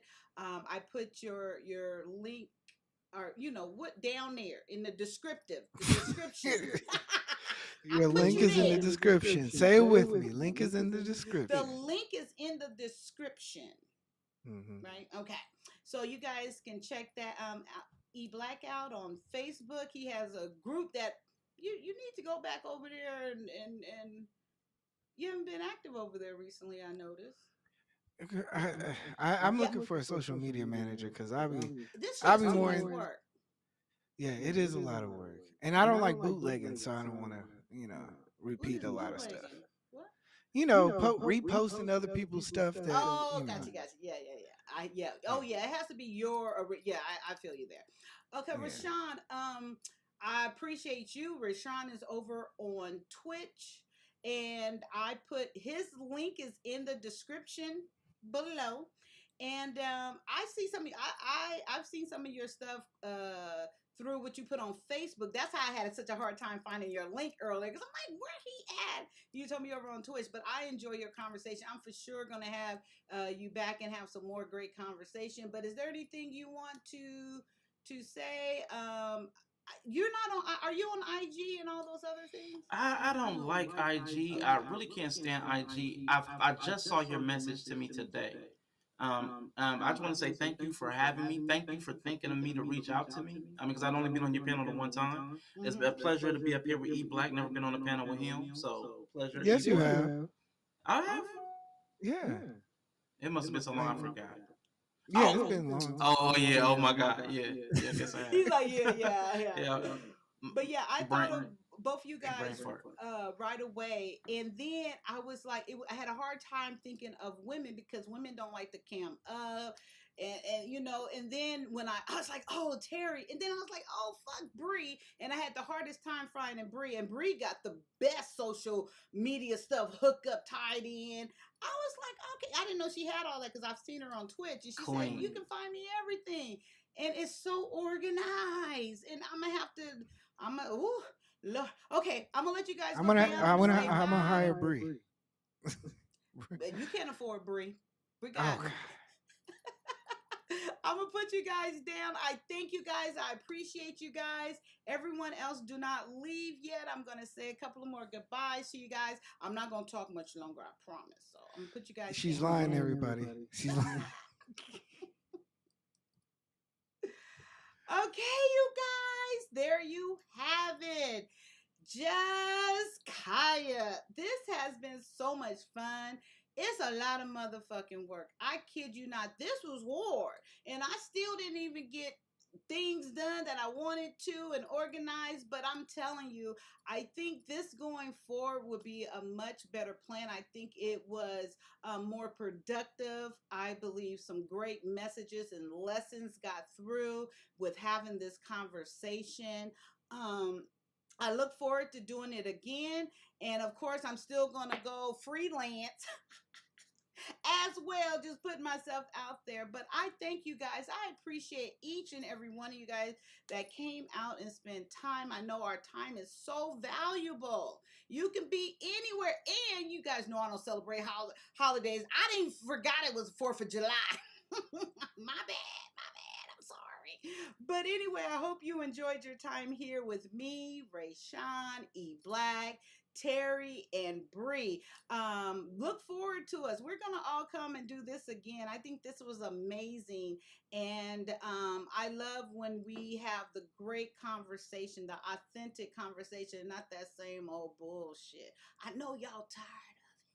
So once y'all share this video and share all the people that was here to get some good variety conversation. I'm not saying leave those people alone. No, I'm not saying that. But what I'm saying, come over here too and get some variety. You know, a little bit of something else to talk about. I would appreciate it. I would appreciate it if you would share my channel, encourage whoever you think will enjoy this information that we're providing on here, as well as all of my guests. I think that we bring value to our Black community. 100%.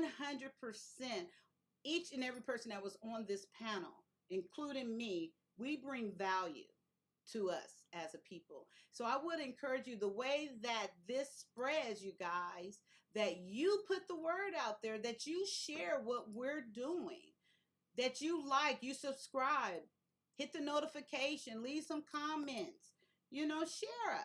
Let's do this. And I'm saying this because I've been away, and I said this last time, that I learned all these things, and I need to do my part in encouraging you guys and tell you how much it means to me. Everyone that was on this panel, you know, and more so, you know, some other people that I'm going to share. Our content is very valuable. It's what needs to be spread. It's what's needed out here, okay? But you guys got to do your part as well. We're putting this great information up here. We're having the great conversation, so we need you to do your part as well. I would appreciate that. Please make sure you hit that like button. And yeah, I got everything's in the description below, but I do got 2 other channels that I am cultivating, I'm working on, and I'm so excited about them. And all of this is a work in progress. I thank you for your patience. I thank you for your time here with me. And yeah, I think that's it. All right, you guys, ding to the ding, ding, dong. You know what time it is. I got to get back into, the titties just going. Y'all see that? This ain't a good bra. Anyway, I'm out of breath. Wait, I got to get this note out. I'm so glad we had this time together.